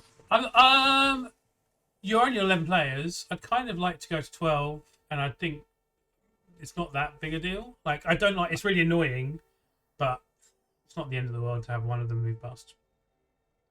I would replace him, but I think I'd get a bench first and then replace him. Especially when you've got a Troll Slayer, and the 2 runners. You've got 3 players who are AV8. That's kind of a weakness, right? In inverted commas, slightly. So I'd like to have a bench against that. Mm-hmm. But yeah, I'm going for the undead. I think undead are... Going undead. Okay. I'm going to go draw. Yeah, I think a draw's pretty likely too, to be fair. Okay, ramshackle replacements. That's the other goblin team, and against with military precision. That's the Norse, isn't it? Yeah. So I'm blind. There we are. So ramshackle replacements. Pony of Doom is at home. Unfortunately, he spent money building 1,000 TV goblin team, so doesn't have a stadium. Does have a movement up goblin now, which is pretty good for scoring, and a break tackle troll. All right. So, nice looking team. But the Norse do have a mighty blow tackle guy, and they also have a mighty blow piling on guy. Yes. So the TV difference is enough for 3 bribes and then some, right? Jesus. Norse and a 1260. wizard. So 3 bribes, a wizard, and a babe. But basically, yeah, this Norse team should just murder the goblins. Yeah. 4 mighty blow. The all foreigners going mighty blow first is a bit scary in this game because you know they're dodgy players. That they've got dodge, so you'll be hoping for pals. Maybe did you take both downs? I guess you do take both downs with Ulfs, right? Against goblins. Yeah, why not? With mighty blow, get those few last SPP. But you can mainly be blitzing with Sergeant Bash or Corporal Punishment. Corporal Punishment's one that got 11 SPP the last game, so... Yeah. I'd actually be trying to carry the ball on Corporal Punishment because he's blodge. That will really give the goblins a hard time. I'm not sure if you want to pile on the floor against a team with 3 bribes and picked by coaches who generally have a penchant for fouling. And level him up if he scores. Yes, and it will level him up as well, which is nice. Although one of the good things about taking Agi up on a Norse lineman is suddenly that Norse lineman has a bunch of skills that are useful, so you can get sure hands and kick off return. Yeah. Whilst basically most Norse linemen need doubles or are terrible. Yeah. But yeah, Norse going to win this. Sorry, Pony of Doom. I, as much as I'm coaching goblins in this division, I'm also coaching Norse somewhere else, and I do think this has Norse murdering goblins written all over it. I've tried not to go the same as you, but I'm going the same as you on this one. Yeah, I'm going to go Norse. Okay, and at the bottom of the table is heliocentric, 3 mouths ahead. The moves. Anyway, yeah. That's the Vamps. The Vamps against RPS Bone Bags, the Khemri. Ooh, so I am so blind here. Okay, here we go. The Vamps are here. 860. Oh, they're missing. Is that MNG or is that something worse? He's keeping. It's just MNG. So he's playing 2 vampire Vamps. Oh, ouch. He's got 11 players at the moment, and he's spent all his money. Oh, jeez. They're not looking good, are they? I was going to say, Vamps are pretty good against Khemri. But they are, yeah. When you've only got 2 of them, though, with no skills. I mean, he's got movement up. Movement up's great. He really needs dodge as well, though. And, the fact he's taking guard, I'm like... Guard's a great skill, but dodge is better and block is better. And having one block and dodge and stuff on these players would be so good. This is peak Vamp, says Boglar. This is peak Helio Vamp. They need block and dodge. Oh my god, it's so hard to play without. But anyway, maybe he's going to try not taking block and dodge on all of them and see if he can do something a bit different. You say that suggesting it's like a crazy idea that he'd never do, don't you? Have you? but Helio did in fact run a competition called the NBA or No Blocks Allowed. So he loves the idea of and he's a large. He's involved in a lot of the this is a crazy combination of skills conversations that I've in fact ever had in Blood Bowl 2, including making me aware of the combination of wrestle and dump off, which I love with a love like no other skill combination. Wrestle and dump off on the same player. Yeah. What you do is you dump off into it when you're getting sacked. You don't throw the ball to your own team. You throw the ball to the player sacking you, and then if you wrestle them onto the ground, it's a turnover. Oh, really? Yeah, That's brilliant. because they've got the ball. If they've got the ball and they're placed down, then it's a turnover, right? That's one of the rules of the game. So if you dump That's if you so dump off good. to them, they can't choose not to catch. It works even better. It works best with like Agi4 leaping elves and stuff. Or when I say works best, it's terrible. It doesn't work. One time in the hundreds of times you try this stupid plan, it will actually work, and it's hilarious when it does work. And you'll never stop talking about it. As your opponent goes, what the fuck happened? What? The game's bugged. No. You caught the ball, and then you got wrestled down. That's a turnover. Right. But yeah, I'm gonna try it. you're gonna I've gotta try it. It's gonna fail. Like A, you got to have an opponent who tries to sack you, and B, they have to catch the ball after you've managed to dump off accurately to them, and then lastly, you need to actually get both down. So the combination of all those things is infinitesimally small, but oh my god, it's so much fun when it works. Right, I'm going Kenway. I've forgotten what we were talking about. I haven't even looked at the Kerry team yet. There we go. Vampire Vampires. Kenway. It's a Yeah. standard Kenway team with one mighty blow, basically. I mean, one mighty blow is already. Oh my god, it's going to murder all You the know what? vampires. I might buy the Pro for this game. Ah, you think this is the game where Yeah. basically they whoop them so much it's throw raw leveling time? Is that your thinking here? Yeah, and like you can have a throw roll and then just hand it off to one of the two blitz rolls for a level. Mhm. You know, if you're in that position. So yeah, I think it's a good time. You might as well. You got 100k. The Get the wizard. 12th man. Ooh, Does that give him too much though? he already Throw has. rolls are 70, I think. Like, what's too much? The vampires could already get a wizard. All right, it put them onto 1100. Yeah. So like without the throw raw, they get the vampires are getting 170, and with the throw raw, they'll be getting what was it 240. All right. What's that? A wizard and two babes, probably. A wizard and the star player thrall, whose name escapes me for a second, is a plausible thing that I mean, like without the throw raw, I think Helio might even just get the star player thrall because he is mental. But I think he should get a wizard. Go on, you're going to back Helio for this, aren't you? You know he's going to pull it off. He's going to get murdered. But I'll call it a draw. How about that? I think the wizard, Sure. I wish I could say I'm picking a draw only if Heliocentric chooses a wizard. Otherwise, I'm picking the Khemri. But I'll go for a draw in the expectation that Helio might just get a wizard. But yeah, you're right. Actually, I think a throw raw would help the Khemri, and there is always the chance that the vampires just knock a couple of skeletons out, and suddenly it becomes a different game, right? Yeah. Yeah. But yeah. All right. So that's paper done, right? Paper's done. So now we go to rock. How many AI games will there be this week? Lol. Oh, have you already? No. I haven't got it. Yeah, no, but you confirmed the unconfirmed games, Yeah, right? yeah. All right. So, and should we have a? Oh, we're gonna have a quick look at the last week's games. Only this time, I will actually change the scene so that we can see Spike and where I'm clicking around at things. So there we go. So match day 3, we had Smiffy against Cornite, which we played just before we did this stream, and obviously the best elf coach won. Did I do anything noticeably bad? Not putting sidesteppers on the LOS for the 1-turn attempt. All right.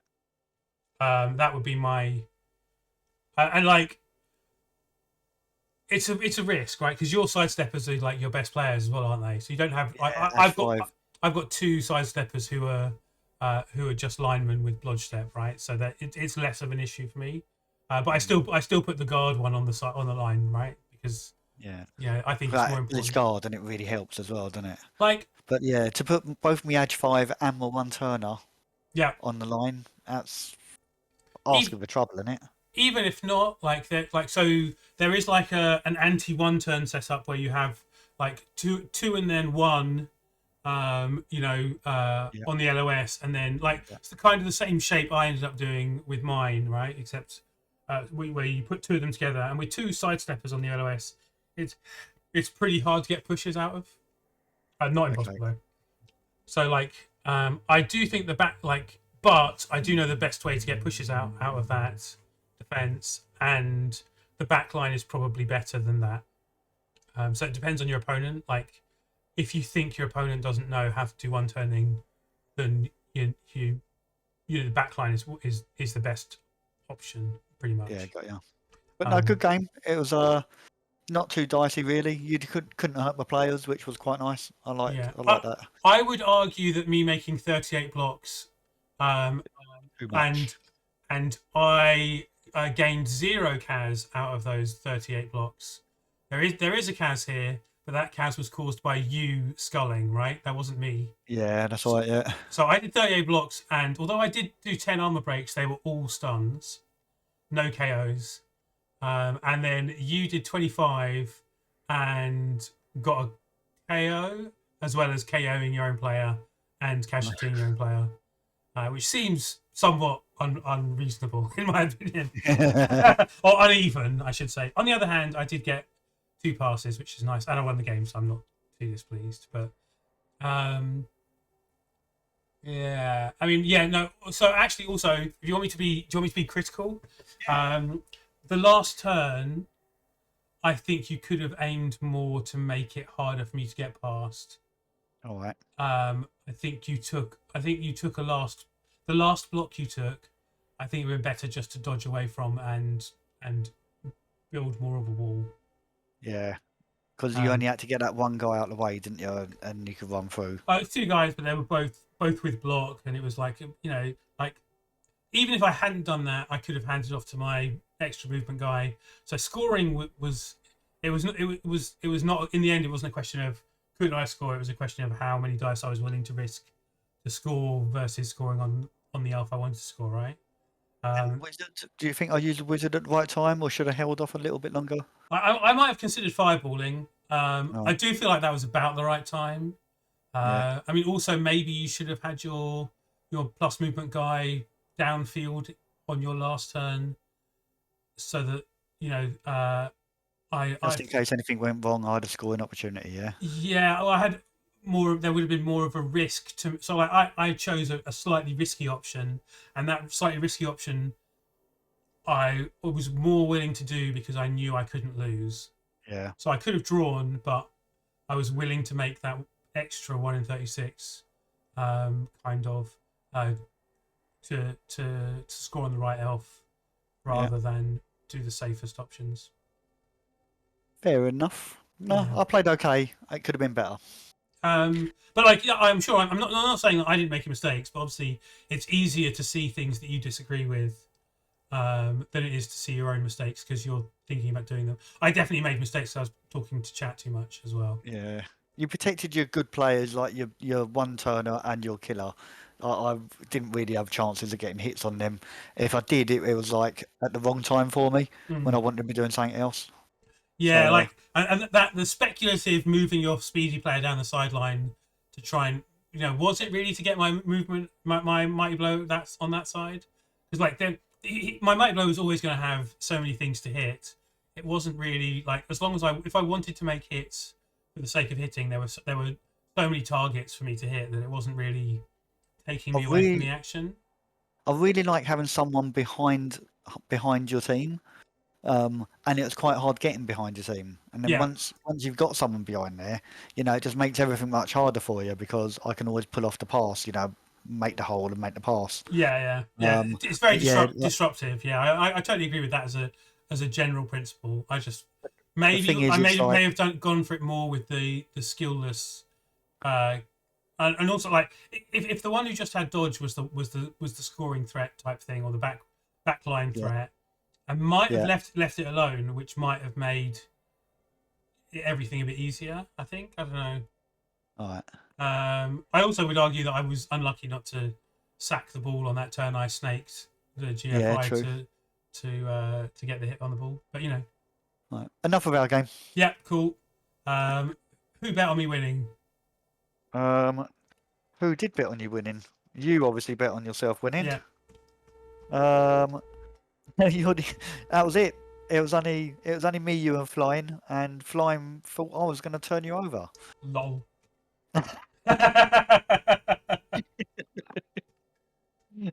Oh, Oh yeah, I missed Poglar saying this is peak vamp. It just needs another 3 or 4 games and it's complete. That is so wrong, but I see the humour. Ink got to play against a fake Chaos team. Did he actually play that? I have a feeling. I don't think he did he?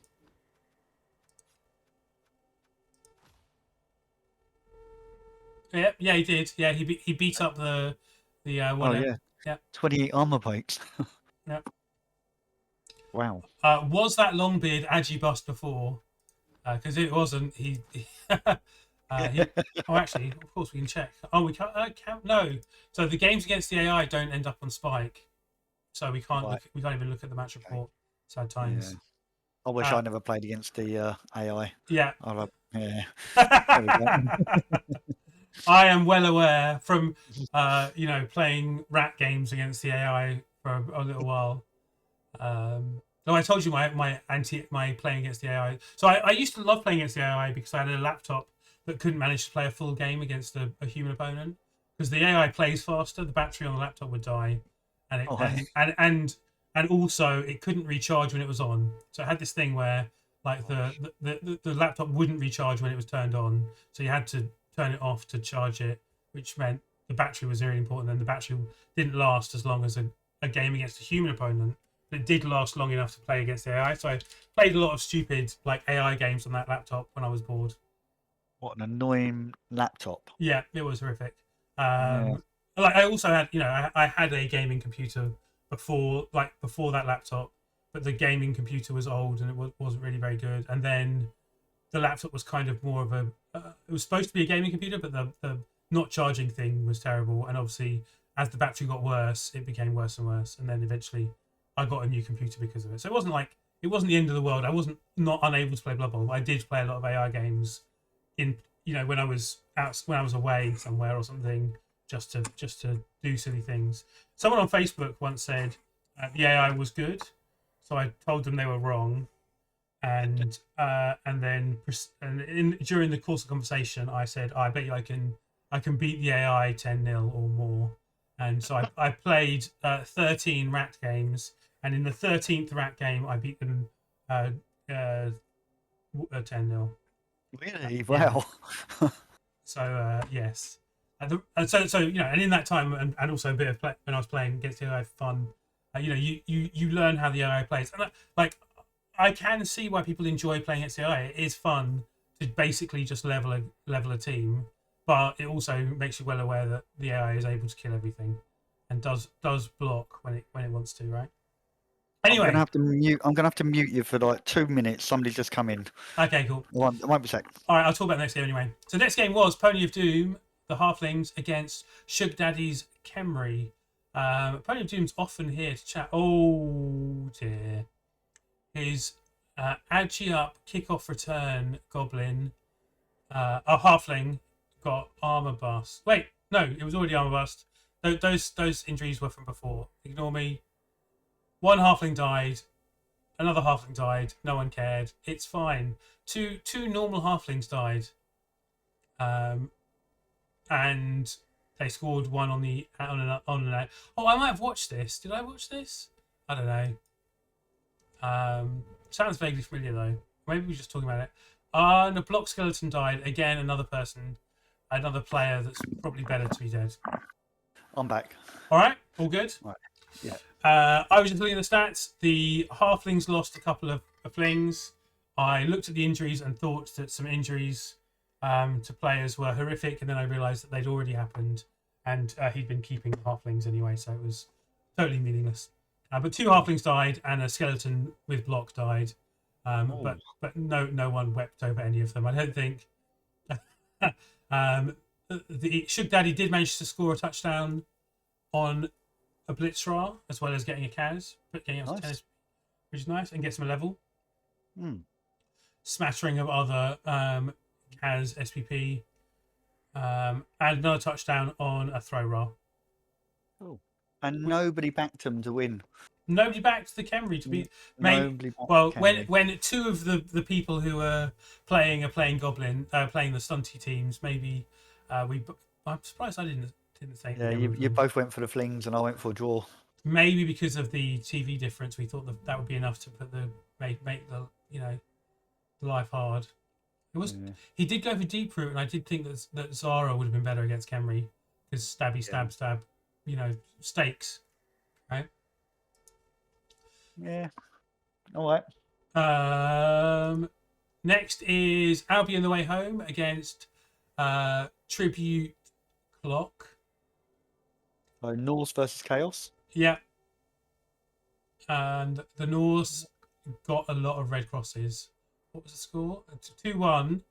2-1 to the Chaos, yeah. And it looks like a lot of these crosses are self-inflicted. Oh, okay. We've got an MNG, we've got another MNG, we've got 3 MNGs, and a dead. Oh, is that dead Ulfwerner? Sad times. But in reverse, the other Ulfwerner got MVP, which is good. Every cloud, indeed. The Chaos took Max Spleen Ripper. What? And won. So I imagine, did Max pop off? I don't know. Well. So the thing we're going to base our fantasy football thing on is the impact player page, which I'm showing now.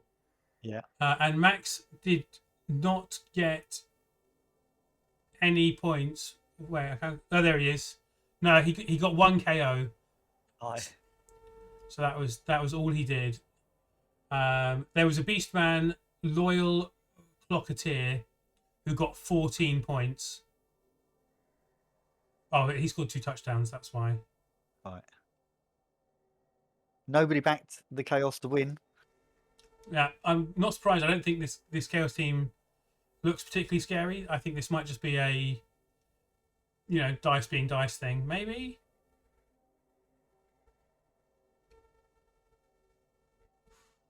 That was the MVP and 2 cows. That's the 2 touchdowns. Yeah, maybe it was just. Oh, and the Minotaur? Facebones. No, Facebones didn't do very much either. 4 blocks, 1 KO. Maybe it was the KOs that did it, actually. 7 KOs for the Chaos. There we are. They KO'd the North out of the pitch. Oh, they did have they probably had a wizard as well, right? So maybe they turned them over through a wizard too. Chaos. Yeah, and that is all the games from last week. There's one more. Raging Smashers. I think against the Raging Smashers. Oh, that's both the AI, isn't it? Oh, that's the AI game. Yeah. They played that very early on last week. As soon as we pressed whatever. Which also means, there we go. Yep, there is another AI game this week because the Raging Smashers beat the Savage Crushers. But thankfully, all the AI teams are at the bottom, so that's good. All right, so top game is the Big Boned Brawlers against Blazing Squad. It's my High Elves against Khemri. The Khemri. Where are they? At Sugar Daddies. Yeah. At his stadium. He doesn't have an enhancement. He does have 14 players.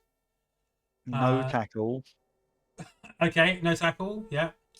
5 block, 1 wrestle, who also has 30 player, 2 mighty blow, and 3 guard. Like, one of the things about Khemri though is that because they're so used to like getting into trouble, I think they tend to protect the ball better than some Agi 3 teams who kind of get away with things more. Like, the fact that they can be sacked so readily means they always make a cage and they always have guard on all the corners. Yeah. Like, it's drilled into you so heavily that it kind of makes it hard to go for a sacking thing. Anyway, they're going to get inducements, right? They're 14-40. Yeah. Now, what are you? Well, I'm currently 15-50, but that is with 8 players. All right. So you got another 210 on that. Yeah. So 17-60. So 320. 320. I'll be tempted to get Setek with 320. 320. Setek and a bribe. was going to say three, so they can bribe. Yeah, sounds Yeah. fair. I mean, like they've already got 14 players, and is Setek strength going to help?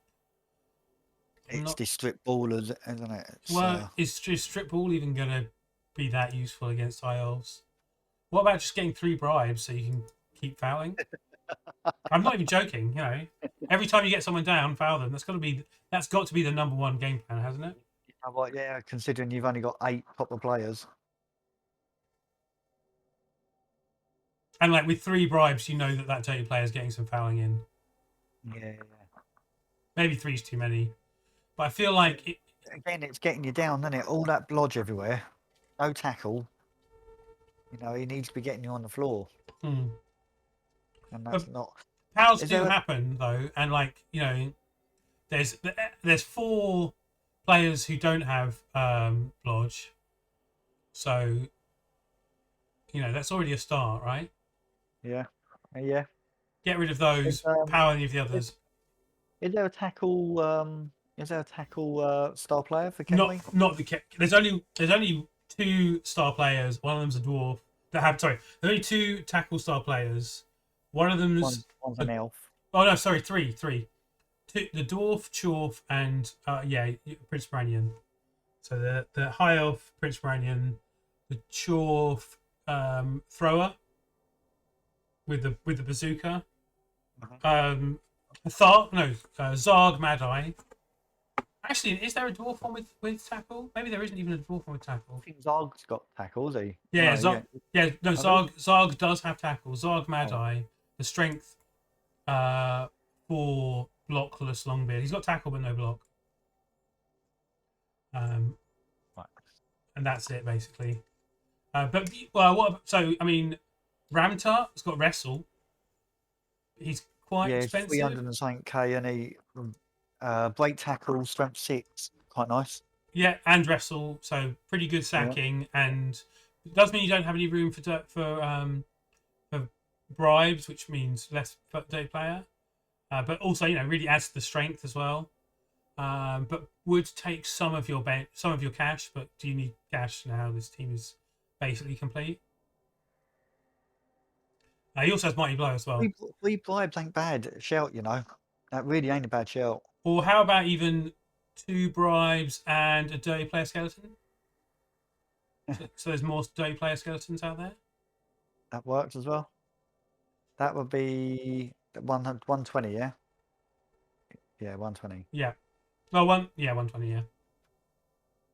Which is slightly more than a bribe, but also just gives you more players, and also means you have more dirty players on the pitch to foul with, if that makes sense. So yeah. You can cover both sides. Yeah. If Shug's listening, sound advice from you. Against myself. Yeah. I mean, I'm not saying it's not like you should never rely on removals. That's the problem. Like there isn't really a making sure that you win by removals game, right? If he doesn't remove you, he's not winning though. You know, you can still play solidly, and it's going to be hard. It's going to be hard to a draw is still it's going to be hard to win, but you know you can push for a draw and hope you get removals to get something better. I don't know.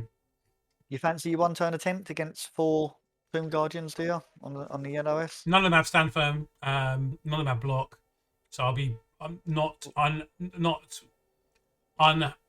won't refuse uphilling if that's a choice. Okay. Yeah, okay. And also, I only need 1 push, right? Yeah. All right. But yeah, obviously, I'm backing myself in this. You're backing yourself. I'm gonna. Go on in, Kenway. You can do it. Shug, you're the man. He's gonna foul you and kill your team, and it's gonna be a sad recap next week for you. That is indeed plausible. Yeah. But yeah. All right. So the next game was RPS Fun Dwarfs against the Comedians. Talking. I think you've just talked in your own team death, haven't you? After saying that, so 13 dwarves with a death roller. All Um, right. Every time I go against Ink, I always say the same thing. We all have that one person that just cannot beat you, and he's never beaten me. oh, really? Oh, okay. Yeah, just like whatever happens in the games, just like the most random shit happens, and it just always happens to him, and I just don't know, just always super lucky against him. So, um, that that trend might end looking at his team. This is going to be a painful game. 3 mighty blow tackle and a death roller. oh, and you just bought a player because of what's it, right? So Yeah, because I had loads of money and he got a man of the match. your So TV is 10 higher than his. With he's 11. got 2 level ups to come. Yeah, that includes the 2 level ups. Right. So you're on 1590, and he will be on at least 1580. So if the level ups are double, then you'll be on the same TV. If one of the level ups double, you'll be on the same TV. If it's anything more special than that, or they're both doubles, then you'll be the higher TV team by a tiny, tiny, tiny bit. All right. Uh, I ain't looking forward to this game at all. He's going to hurt my team, I think. He's at home, he doesn't have a stadium.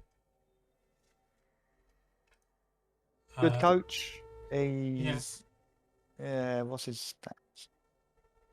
How was he doing with this team? He is 715. Was that move up just now, or was that catcher missing from our game? No. He was missing in our game. Okay. So yeah, it might be a bit hard for him to stop me one turning if he doesn't destroy my team. He won't have a bribe for the death roller, at least. Okay. So you need to either run away like this. This is a game where I might not hate the running away, the standing well back plan, as much as I did against me as well. Forgot about that. Yeah. He's actually, for a dwarf team, he's only got 2 guard, and one of them's on a secret weapon. Okay. Oh, if he's the lower TV team, does he? Can he? Wait. He does have 13 players. No, he needs 13 players because he needs to have 11 when. No, so he could fire a Longbeard, and then he could get a bribe. Shush. Don't say things like that. I would be seriously considering that if I was him. I'd also consider getting rid of the Apo. Who needs an Apo when you're dwarfs? Jesus, slacker. But who's going to actually win? As I don't agree with relying on removals. So, should you win? You should probably. I mean, like, this is actually quite a close game, right? Yeah. It depends on when the removals come in the game. A draw is entirely plausible, isn't it? Where he just murders your team, but you know, I'm gonna back myself. Obviously, I've got tools to beat them. It's just, can I survive? That's all. Yeah. Okay. Well, just to be the opposite of you, I'll pick the dwarfs. All right. So next is Mootley Crew against the Tribute Clock. So Pony of Doom is going to play 2 Norse teams this week. Goblins versus Norse in paper, and Halflings against Norse in rock. The Mootley Crew are at home, which means they do get a Knuffle Altar, so 50 off their star players. 2 of their Halflings died, but I can't remember all their names already. So they're on 12. 60, so 1060 against. Wow. Oh no, they're Chaos. Tribute Clock are a Chaos team. Sorry. Yeah. They're Mantis Chaos. Sorry. They played North this week, didn't they? They only have 10 players at the moment. They do also have a level up on a Block Claw Beastman, so that really should be Mighty Blow. I'm expecting. Okay. Got to be in it. Would you go piling on or not? What, before Mighty Blow? Yeah. No. It's not an option. It's not an option, is it? No. I mean, you could do. It's a bad idea, but like, so piling on. If you hold down the pile on button, piling on will give you more CAS and SPP than Mighty Blow will. Yeah. But you're lying down all the time, which isn't good. Yeah. And how about tackle for this game? Would you just take tackle just for this one game? He's got a tackle beastman already. Yeah, but like he ain't got the block. But like block's pretty good anyway, right? You've already got pals and both downs to injure flings with, so I wouldn't take tackle, no. It's mighty blow. Yeah, mighty blow. But like you've already got claw as well. You want to like I hate taking claw first. I understand there are times where it happens, but I wouldn't. Even in those cases, I would just rely on not trying to kill dwarfs or whatever the AV9 team you're facing is. It's a nice fling team, isn't it? 2 H4s and a movement up tree. That's lovely. The movement on tree is really awesome. Break tackle as well, and grab. It's very good, and a support tree as well, which is not too bad. I don't dislike them. Maybe not quite enough players, I guess, but 1,060, and they're going to be getting 260 inducements. Oh no, I said this team's only got 10, right? So it's actually so it is getting 320. 320, yeah. Inducements, yeah, which is obviously deep fruit again, I guess. Deep fruit's 300, isn't he? Yeah, they went deep fruit last time, but Okay. would I prefer Zara? Yeah, I would prefer Zara in this game because the lack of combination of tackle and mighty blow and block. Right. And Zara's how much? 270, 280? 270 or 260, something like that. All right. Gives you 50k or something for a. Oh no, she's less because there's an altar, so she's actually 210 here or 220 or whatever. Okay. And then so you could also get Puggy as an addition. Yeah, for 90, yeah. Yep. Okay. What are you going for? I'm gonna go for flings. Hey, I'm gonna go draw. It's a coin flip slightly, but that's such I think any of those options are equally plausible. Plausible. And the last game is against the AI, right? So Albion the way home against some AI team. So Okay. the Norse. I think you actually, for the sake of getting SPP on the Yeti, I would risk playing this game. Yeah. Maybe. Look at all the players he's missing. He's actually on 14-10, and this is but the thing is, this is against Kislev. I'd play it. They've got no block, no tackle. Wow. Yeah, I'd play that game. Oh, they've got one block. Sorry, I lied. They got a block. Try to get your strength 4 Lino leveled up. You only need 1 more point. Your Yeti only needs 1 more point. They've got 6 rerolls. Might be slightly excessive. Shadowing, that's handy. Yeah. On the catcher. Yeah, let's move on. All right. So that's rocks done, right? Yeah, rock's done. All right. So next is shotgun.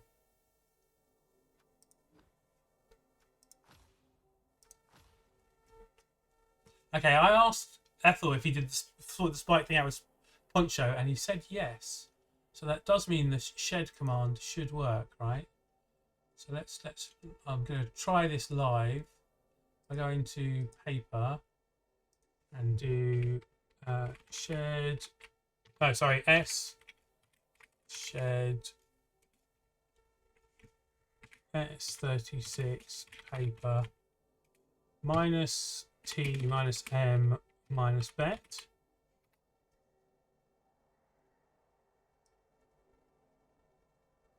Nope, nothing. Right.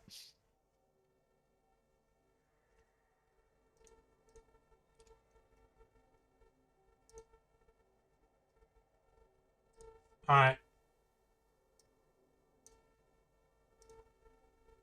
I'm gonna send Ethel a screenshot of it not working.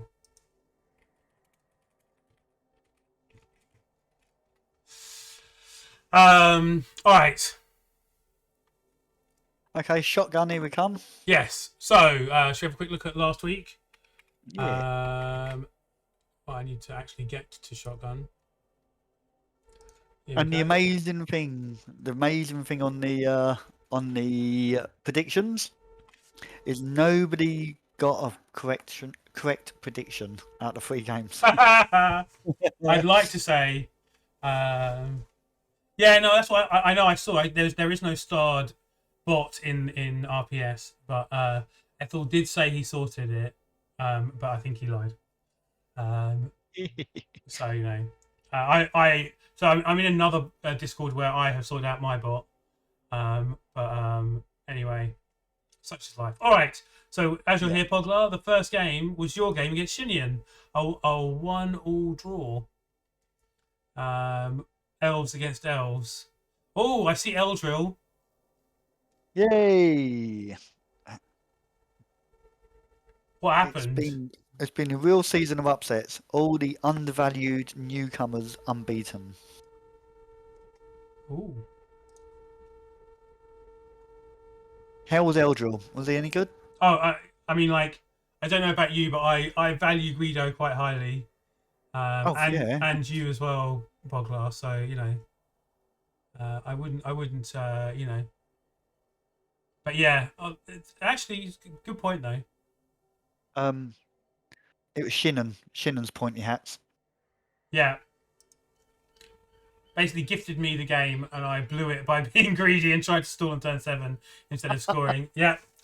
Oh, How many times have I? In fact, I have a feeling. No, that might have been what I did against him in last season. But yeah, it makes so much sense. Eldril failed every gaze attempt in the first half. 7 of them. I mean, to be fair, like normally he leaves the pitch after 1 block, right? So that's already, you know, that's already putting in a lot more effort than he normally does in a game. And you should be happy. Eldril's got to be the unluckiest star player to ever exist, doesn't he? I mean, like he's got no block. If he just had block, he'd be. If he had block, he'd be amazing. He'd be broken good. Yeah. The fact he doesn't have block, he's already good enough that elf teams are happy to take him. Which you know, for most star players is unusual, right? You like most times when you take a star player, you're like, oh my god, I'm taking a star player. This is a bad sign. When you take Eldril, you're like, oh, still I'm in with a chance. You know, there's a bunch of 3+s I can make. Yeah, Eldril and Wizard is normally a game winner, isn't it? Oh, he got rocked by the crowd, but wasn't removed. Yeah. So then, which kicked him into gear because he then gazed every time perfectly after that and saved my drive 1-1. Hey. There you go. Talking about how Eldril's actually good. So yeah, so you turned him over, failed to score. He then scored on so Shinian scored on his drive. Lol. But there you go. He tried to score early. Snake's GFI leave me with the ball. I see. Wow. Nice use of the word spurned there as well. Oh, and you had a whiz as well. Of course you had a whiz. You always get a whiz before Eldril, right? So yeah. Needed the whiz to score. Cool. Yeah. A draw is a good result. Yeah. That feeling of missed opportunity though. I know that. Yeah, it hurts. Yeah, and no one bet on any correct results here, so no one expects a draw. 2 elf teams fighting against each other. Yeah, I'm not surprised you don't expect a draw, right? Fun game. All right, so next was Guido Baggins beating Awek. Wow. Yeah, that's that amazing elf team, a dark elf team, isn't it? Yeah, Awek's been around for a while, so he's had time to build up a substantial team, including a strength 5 Rog tackle lineman and an Edge 5 witch elf and a bunch of other stuff going on, right? And like, to me, one of the problems I have with dark elves is they're a bit slow, so having 2 move 8 blitzers is pretty sweet as well, and one of them being Edge 5, so scary. And the undead had enough that they had Setek and Sinbad. Nice. And a mummy died. Oh. Which is kind of sad, but like he only had 2 normals, so he gets more chances of rolling a double. That's a good thing, right? Yeah, Guido said, can't hey get rid of Guido. him. Guido says, hit, foul, and get lucky for me. That sounds like a pretty good plan against a high TV Dark Elf team, right? I assume they only had 11. Has he got the money to replace the mummy for the next game? They had 12, but still. And he looks like he did have the money. That is the only thing that died. And we will see in a second when we look at the teams for the coming week, I would guess. Yeah. But yeah, just beat them up and then score one once is enough. Yeah. And a send-off, of course. How many bribes did you have, Guido? Oh, he says no, he didn't have money. So I guess he spent a little bit and then didn't get enough winnings to afford one. Or is 110 what he's on now and that's 10k short? Forget. Anyway. Stopping that elf team from scoring is good. Yeah. That's hard to do. Yeah, Guido's a good player. I think Sinbad's pretty good as well. He's underrated generally as for like value for money, paying like 80k or something for something who is really annoying to play against. I think. Oh, they're 110. Okay. I think he's got 110, but mummies are 120. Oh, okay, cool. Yeah, that's what I thought. All right, cool. Well, congratulations, Guido. And Gelbeck also beat Ozone. Who every time we bring up Ozone, we mention that he is the person who's beaten me the most of anyone. Gets mentioned every week. Yeah, once a week. So well done on Gelbeck there. MVP went to the the Claw Mighty Blow Werewolf didn't manage to get any Kaz, which is notable. In fact, the Necro caused one Kaz, but the Orcs only not much of a bash game. This look, they did loads of blocks and a few armor breaks, but not very many. I wonder if the wolf got taken out pretty early. I wonder if he was a bit too blasé with it. Was he the KO? One of the KOs, maybe. Yeah, maybe. Plausible. 50 Shades. What am I looking at? Dice Rolls. What's the werewolf's name? The werewolf's name is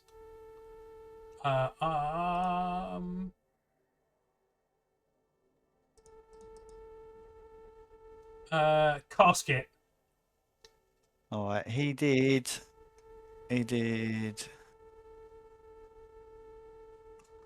Oh, got a fair few blocks. He got 1, 2, 3, 4, 5 pals, but just nothing come off. Oh, 6 pals, nothing come off. One of those things, I guess. Mm-hmm. Don't rely on removals, yeah. Wow, and looks like Gelbeck and Guido with what? So we've got 2 more games to go. Yeah. Still time for almost everyone to overtake them. Not quite.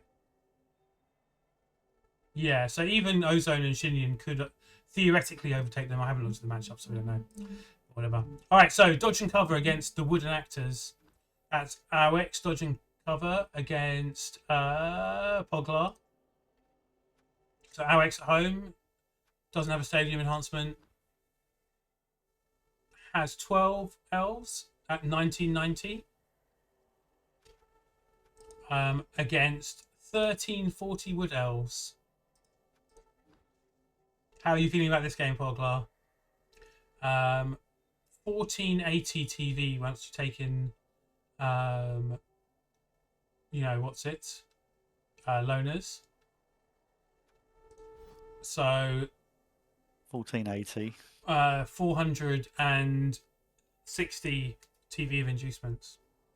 Oh, sorry, 480 TV inducements because Shinian has a. Oh, am I looking at the wrong team? Because. It is no, yeah, dodge and cover. Yeah. No, I was looking at the wrong team anyway.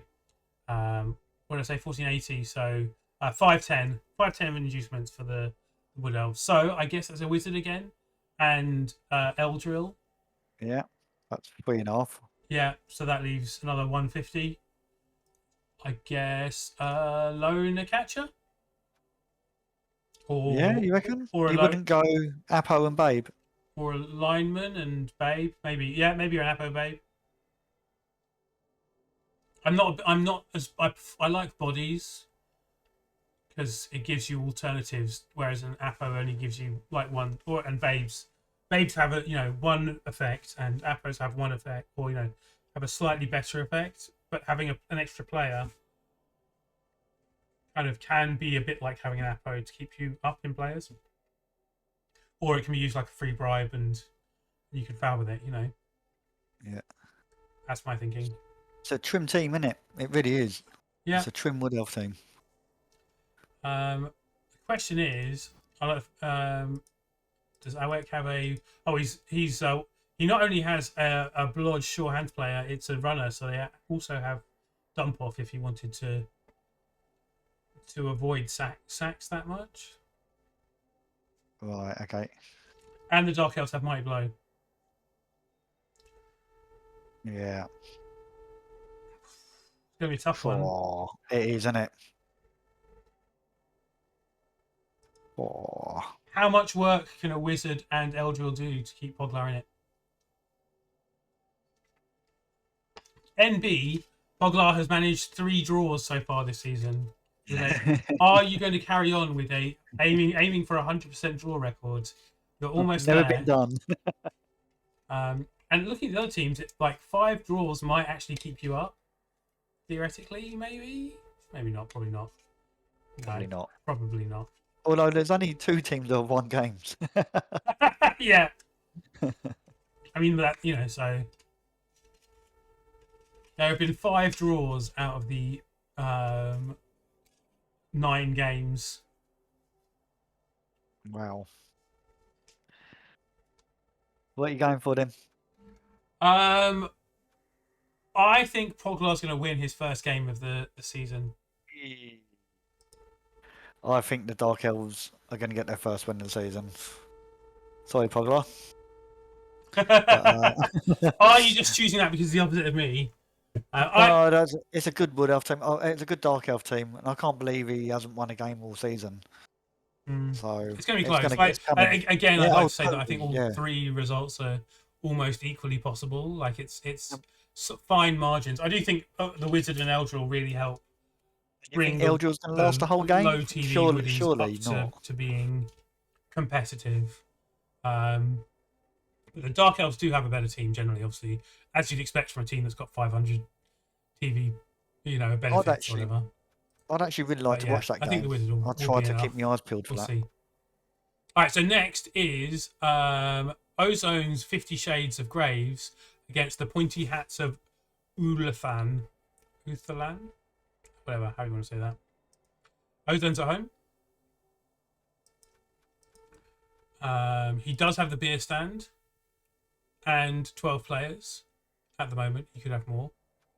TV is 18 against 1940 with a skill to take. So 1960, 13 player high elves.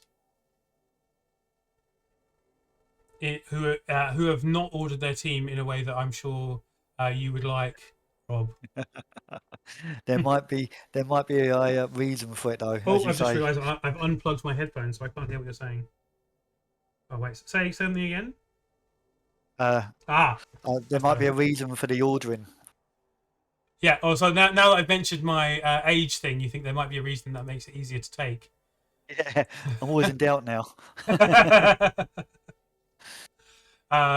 Yeah. Like, why would you put your catcher down? One catcher down here, another one there, another one there. Like, what is the logic? There must be some full logic. I don't know what it is. It's not immediately obvious. Maybe. Oh, does it spell out something? No. Okay, fine. It's just done it to be an arse, but I think. Anyway, 1960. So. Frenzy. What? Frenzy? What? Yeah, sorry, the Frenzy Blitzer. Ah, it's interesting. Yeah, you were saying how much you wanted Frenzy in that last game, weren't you? Yeah, because like it gives you space on the sidelines. I'm still not sure I would take it before dodge. But I do like it. But I'd like it more on some side. I'd more likely what I do is I'd wait until someone rolls a double, give them Juggernaut, and then give them Frenzy after Juggernaut on an elf team. When you have to roll a double to get Juggernaut. because the extra chance of surfing and pushes with Juggernaut like push Frenzy up quite a bit. Right. But yeah, for one turning as well, like having Frenzy just basically means you'll get you can get 2 pushes, right? And it's easier to get pushes from like the second row and from you don't even need the first one to be a push. You can just Frenzy into the second one. Yes, I do like Frenzy a lot, especially in elves as well, because you got actually 4. You're always in control of whether you Frenzy or trap yourself, right? You never have to take Frenzy traps. Yeah. If that makes sense. But yeah. So a lot of skill on linemen, though. 1940, there's 2 catchers with very little skills and 1 catcher with a very nice selection of skills. I'm not sure I like this team at all, actually. I don't like it. But for 1940, this is not this. They're last year's champions. They Yeah. won shotgun last season. Yeah, no, she is good coach. I'm not saying anything about his coaching. I just don't like, how this team is shaping up at the moment and where the skills are. He did lose somebody, didn't he? He lost his crazy good player, one of his strength 4 edge 5 players. Yeah. Is that right? Whoever killed that player must be horrible. Oh no, was it me? I have a feeling I killed one of his good players. Maybe it wasn't even me. But that elf team's up against 5 strength 4 players next week. It's gonna be hard. Yeah. Yep. That is a good team, isn't it? Not just 5 strength 4, but also guard. 3 guard. Could do with some tackle. Yeah, it could. Yeah, it's only got 1. But it's got 3 edge 4 players as well. This is a tough one to choose, isn't it? No dirty, It is, isn't it? No dirty players, sadly. Wow.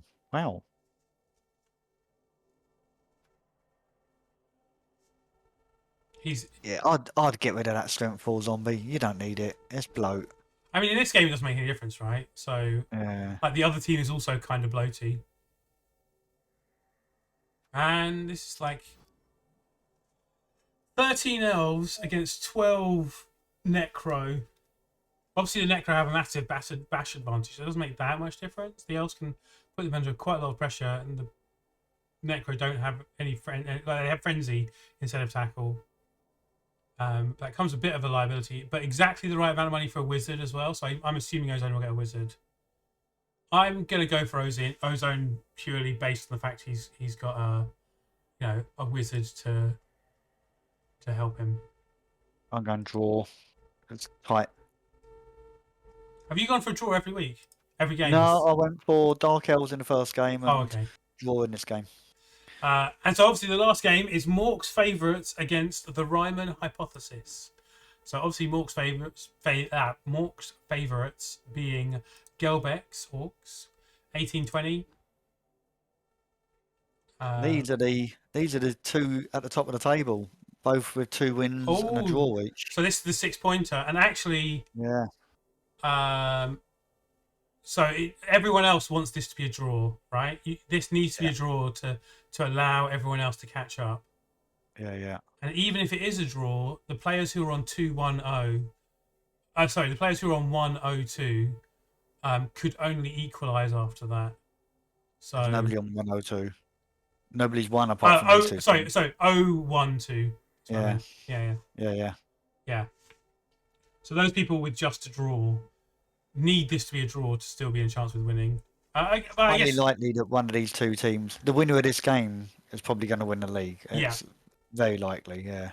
Like was it Pogla's on 3 draws? He's the next nearest to being in contention, right? So yeah. Against 18. Oh yeah, of course, one of the mummies died. Yeah. What a time. What a time not to have one of your mummies. He's going to have inducement, so he can still just get a loner mummy, right? Is that worthwhile? 150 for a mummy? 170, isn't it? They run. How much are they? They're 120. Yeah. We were talking about this before, right? Oh yeah. Sorry. 30K, yeah, 150. Is it worth it? Yes, I think it is. Against orcs, I think it is worth it. Yeah, because like Would you, otherwise you're just gonna get like abused, right? And also the TV difference is high, right? So okay, look, there's 12 orcs, right? 3 of them yeah, are strength 5, 2 of them yeah, are strength 4. Yeah. yeah. There's 5 Five guarders, guard. 3 mighty blow, 4 mighty blow, piling on, no tackle. Interesting. Against an undead team that's getting what, like 540 of inducements. You're going to need that mummy, otherwise you're just going to get swamped by orcs, aren't you? Might even need to make it a guard mummy, right? Yeah. And that would be 200 TV.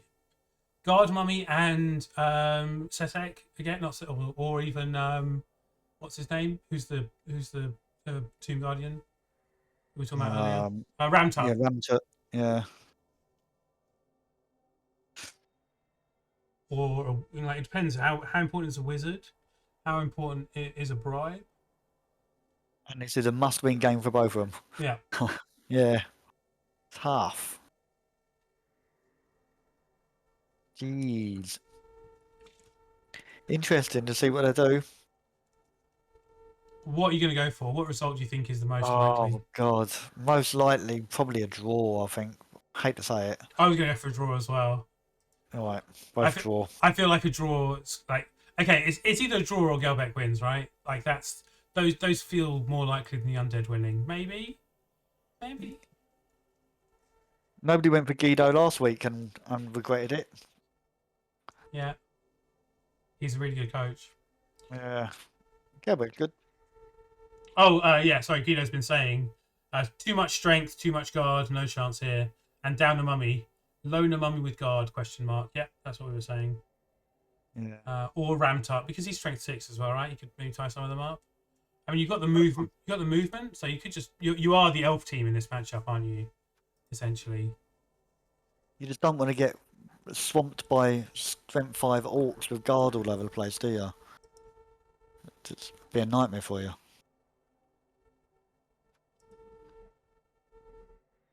I only got 2 ghouls as well, so not even like tough one, isn't it? Maybe you're getting both. Maybe you're getting two star players. No, you kind of I think the guard mummy is probably better than guard mummies are so much though. Please kill the Pommer, Guido. I play orcs next round.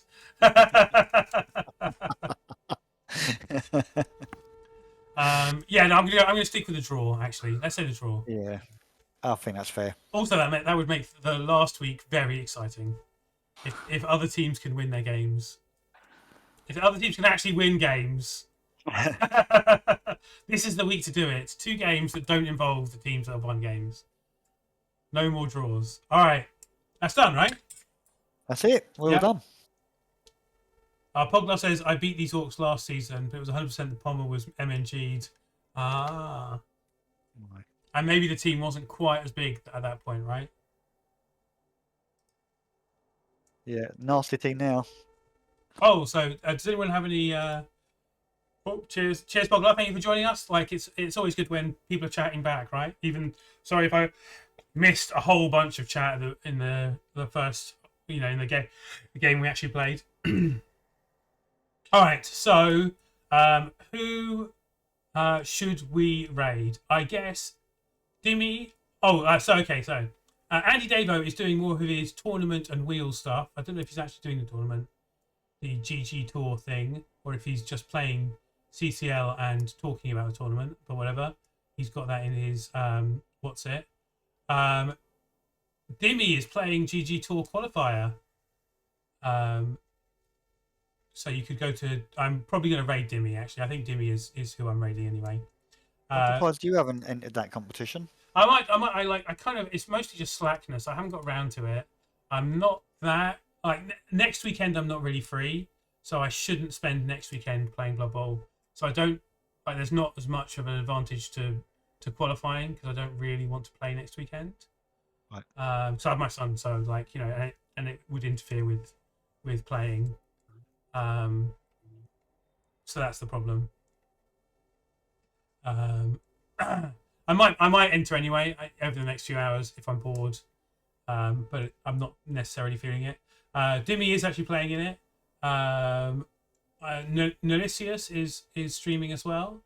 Looks like he's doing Chorfs in CCL. Jojo, Nora, or what was her name before? Neutral AI, or also known as some other things, is also streaming. No Grizz is streaming if you speak Russian. And Darkest Dung, I know as well. Corny Jim. Hellplate Gamer. Oh, the Spider's doing his qualifiers. And Lefe as well. Good choice. I'm still going to raid Dimmy. Sorry, Spider. Hey. I was thinking about raiding Spider, but I will raid Dimmy. And I'll take so long about it that everyone will have left anyway, and it'll just be you and me, or even just me. So anyway, yeah, 4 viewers. Gonna go over to Dimmy's channel. Thanks for everyone joining me. Thanks, Rob, for instigating all of this and basically organising it all as well. I need to. Have you noted down the scores from this week? And if so, I'll need to add them to the tally I'm keeping. Or you can just keep them. Actually, who cares? All right. Cool. Thank you very much anyway, and say hello to Dimmy. Bye.